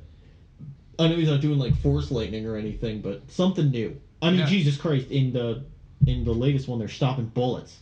Yeah, they could do something. Like Jesus Christ, he's been on an island and taught a whole school that Kylo murdered, but poor Kylo Ren mowed those kids down. Yeah. But yeah, and then I'm really hoping too for this one too, we get to see either a little bit more of a backstory for Kylo, or the Knights of Ren in general. Exactly, the Mandalorians or whatever is going on with that whole setup. At least show a character. I want them to add something more to it that we're not gonna have to go to Rebels or something. To Rebels or Knights of the Old Republic or the books for. Yes. I mean, I'm all for reading the books. Of course. There's so much lore. Average Joe down the street that goes to watch Star Wars because it's a new Star Wars movie, who doesn't understand jack shit about what they're talking about because he doesn't read the comics, or watch the animated series, because a 55-year-old man that doesn't care about Star Wars that much is not going to watch the animated series. Well, even great example, for Force Awakens, C-3PO now's got a red arm. There's a whole comic backstory about it, which is cool. But there's a lot of people like right out the gate who are like, "Why the fuck do you have a red arm?" Exactly. Like, oh, cool, red arm. Yeah, neat. Yeah, exactly. 40 years, red arm. Cool, whatever. Exactly. So somewhere along the line, something bit it off. Chewbacca got hungry. It's alright. But yeah, no, it looks. I'm all for it. I want to see some images. I'm very hyped about it. They're doing the classic December release like they've been with Rogue Which is rumored to change to May. The one after. So we'll get the Han Solo anthology next December. Yes. And then we'll get episode 9 the following May, which will be really interesting because that will be the same month as Avengers 4. Oh God. So Jesus. If we get Avengers and Star Wars in one month, I'm not leaving the movie theater. Yeah, I have to camp out. I'm just gonna be there. Like screw work. What's work? We have to quit our jobs. And I got some vacation time. Yeah, there we go. We'll but that's a good segue because Infinity War started production yesterday. Yes. So the Russo brothers, they put up a nice big old picture of all of the campers. Mm-hmm. There's like 40 of them. There's a lot. Yes. And there are a lot of characters in this movie. Yes. I mean, we got the Avengers, we got the Guardians, we've got Nebula, we've got Mantis is now in it, and we've got this secret role that what's his face from Game of Thrones is playing. Yes. What is his name? I can't remember his name. Idea. Peter Dinklage. That's his name. There you go. Which some people are saying he's playing Pip the Troll, which could make sense because of his new hair. He dyed his hair orange. But I personally think he's gonna play MODOK. Yo. I think that he would be a great person to play MODOK. Yeah. I think that they could do MODOK with a big screen. They don't have to do a weird face thing like they do in the comics. Yeah. They could absolutely get it. Like, this is a poor example, but the way they did the brain in Teenage Mutant Ninja Turtles. Or, what I was going to say, if we're going to talk about cool faces, Zordon, Power Rangers. Yes. Yeah, we'll get into that in a minute. But that's like, but yeah, Avengers. I mean, it's gonna be insane. Yeah. I mean, it's gonna be awesome. All these different characters, and Black Panther started filming yesterday. Yes. So they showed an image for the title now. Yes. Yeah. The redesigned logo. I'm so glad. Such a smart move on their part. Yeah. This also makes me wonder how much Black Panther is gonna have in Infinity War. Because if he just started filming his own movie and they just started production, by the time he's done filming, he's going to have to film all his scenes for Infinity War, which is also going to be... They're filming 3 and 4 back-to-back. Yes. Which also in the middle is Captain Marvel, Ant-Man, and the Wasp. Yep. Are right in the center of those two movies. A bunch of stuff. So... Still Anna Kendrick begging for Score Girl. Yes. And she better get it. Yep. That is one she's casting she's pining for a couple. She's pining for Squirrel Girl and Batman, or Batgirl, obviously. Yeah. But she wants to more play the boyish one. Yeah. Which I was like, that's awesome. That's so fucking rad. That's so cool. She could do it. Absolutely. Could do it. She's 100%. fantastic. Fantastic. But yeah, Power Rangers. Like, Power Rangers very looks excited. Incredible. I wish the only... And that movie is actually relatively coming out soon. That comes out in March. That comes out very soon. So that we definitely need to talk about. Yeah, this is more on point for everything. Obviously, beside the Alpha 5 looking weird. Yes. And also being voiced by Bill Hader, which I'm not a big fan of. Really? Yeah. I love Bill Hader. I think Bill Hader. Fantastic. I don't want Bill Hader to voice Alpha. I want the squeaky. Yeah. I don't want because this Alpha 5 looks pregnant though, so it has to be a new. Yes. It has to be a new Alpha. It has to be a new Alpha now. Alpha 6. Well, that's what I was actually gonna say too, because I think they just say Alpha. They say Alpha 5 for the new one. I don't know. It might just be Alpha. It's gonna be confusing. Yeah, Zordon, great move for Zordon. Yes. Doing the cube thing and make it look new. Because I was actually really worried about that, because I kept trying to think of Bryan Cranston in a tube with his bald face. I was like, this isn't gonna look right. No. They did an excellent job. Yeah, the morphing looks interesting. I still want to just see though, like, it's morphing time, and then do like the panel shot. I really want that. I don't know if they will, but I really want that. I just want that epic orchestral build up, and then they just do the single shots of. And also, this movie also oddly reminds me of the first Transformers. Yes, I get the same vibe. I think it's because you were looking at Goldar, and then Goldar's doing the. Yeah, I also think it reminds you of that because of the way they're looking, and because it's a reboot. I think it is set up. It also has to do with them finding everything at night, and they're breaking into things, and they're young kids. You know what it really alien technology. You know what it really reminds me of? Like before they started morphing, it's like the plot to Chronicle. Oh, absolutely. Yeah. Literally, it is the plot to Chronicle. Yeah. I was more depressed. I secretly wanted one of the kids from Chronicle to be one of the Rangers, so I could be like, it is, like, it's confirmed. Or it would be great if they just make a nod and be like, this kind of like reminds me of that movie Chronicle. It'd be great. Oh god. Well, they have to. Speaking of references, though, they have to reference the original Rangers. At least they have to do something. I don't know how. They have to do something. Yeah, I don't know. Also, Elizabeth Banks as Rita Repulsa. Yes. Amazing. I think she's going to kill it. I love how they're kind of almost... Hello, Green Ranger. Yeah. Well, I love that they're also... They gave the backstory. Yeah. They gave the backstory that Zordon, Bryan Cranston Zordon, was originally the Red Ranger. Yes. And that Rita was originally the Green Ranger. Yes. I love that they're doing this, like, backstory setup for why they're set up like this. I think it's so cool.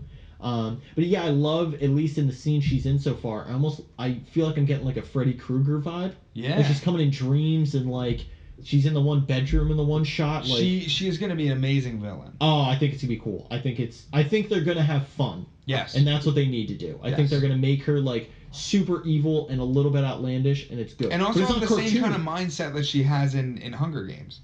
Yes. Like take that personality, mix it with a crazy, interesting villain with a backstory that you were a good person, but not. Now you're like commander of this army. Yes. Yeah. The only complaint, at least I have right now, is I don't like that they're searching for Goldar, and Goldar just ends up being this big. I want Goldar to have like a voice and a real personality. Yes. Because that's. Like Goldar's voice is so iconic from the original. Yes. And I'm not saying do the same thing. Obviously, it's a reboot or a remake or whatever we need for it. So I want them to definitely do something new. But Goldar is a major character and was throughout the entire original series. He's not Zed or Rita, right. But at the same time, I feel like they should definitely give him treatment. Also, too, I'm already calling it right now. Zed is going to be that like post-credit scene, exactly, 100%. Or right at the end, like Rita's gonna like dip out, and then like Rita's gonna talk to Zed, which is gonna be very interesting how they're gonna make Zed look. Yes. Very interesting.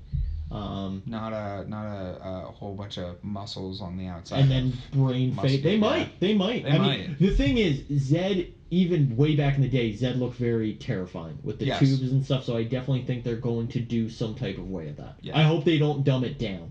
If anything, go more over the top, because he looks terrifying. Yeah, I hope scary. He's like what we see him now. I hope he's like some old like sickly looking guy, like just like hooked up to all these tubes, just like hanging out in space somewhere. And then like the post credit scene is like he wakes up.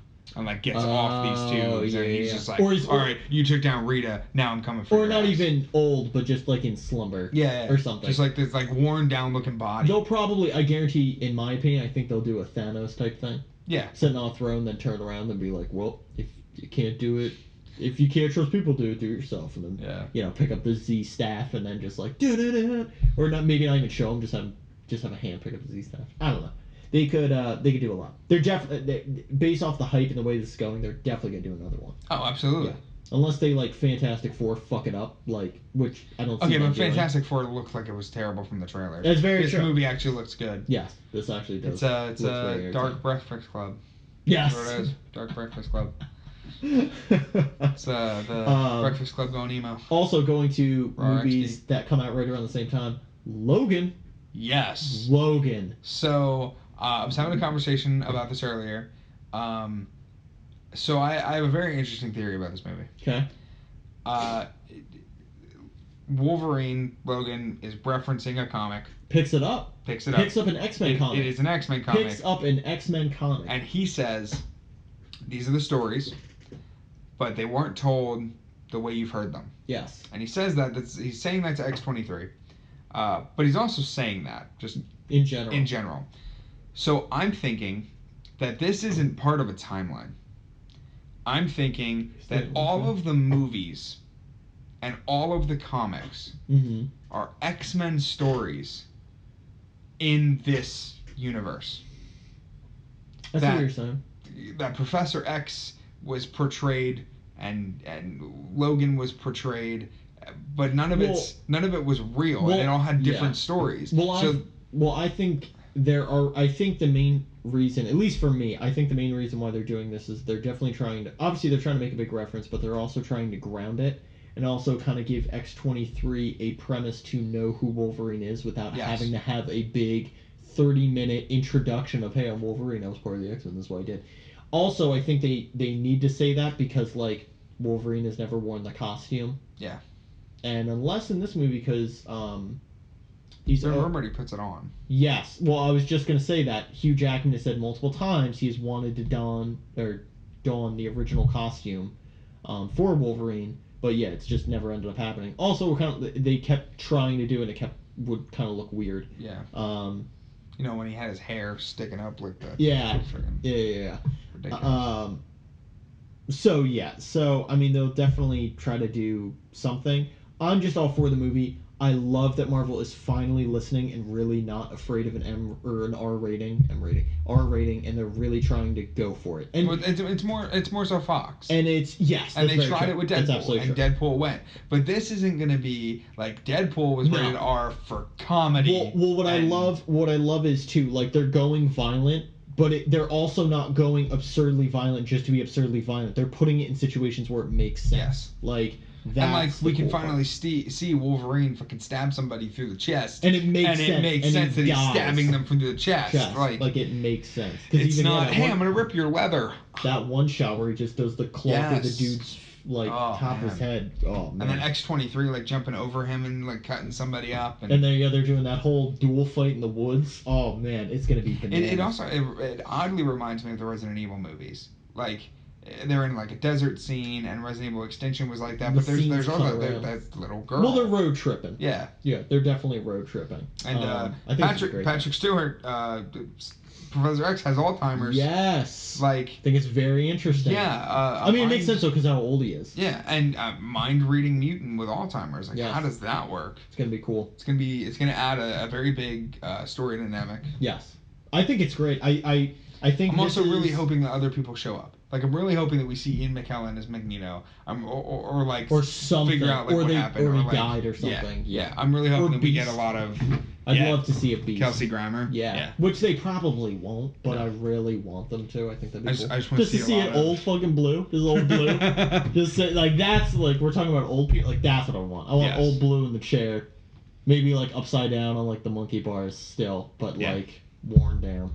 Yeah, that would be that'd be awesome. But I love the way that they're really going because I feel like they're really paying homage. I feel like they're listening to comic fans, and I think more importantly, they're making a really good fucking story from top to bottom. I think they're just like I see the trailer and I'm like, I want to see this movie because the story looks good. Not even like all the X-Men trailers that have come out before. I'm like, it's X-Men. I gotta see it. Now this one, I'm like, yo, even if this wasn't X-Men, this just looks like a good movie, fucking movie. Yeah. Like that. That's what I love. I love that it, like, even more importantly, like, it doesn't have X-Men in the title. No, it doesn't. Logan. It is just him. Like, it's not trying to reap off the fanboyness of X-Men. I mean, obviously, it's not even Wolverine. It's Logan, which is just it's so cool. I think it's great. It's so grounded. It was such a smart move. Yeah, it's so grounded, and it needed to be. I mean, the only thing that's gonna be really funny is that like people that don't know it's like Wolverine. Oh my god! Like yeah. the people that like, aren't educated, Logan? Like what is this Logan movie? Well, I think flipping out. Yeah, I think the trailer. I think that's gonna clear people's heads up now. Yeah. Going into it, I think that'll.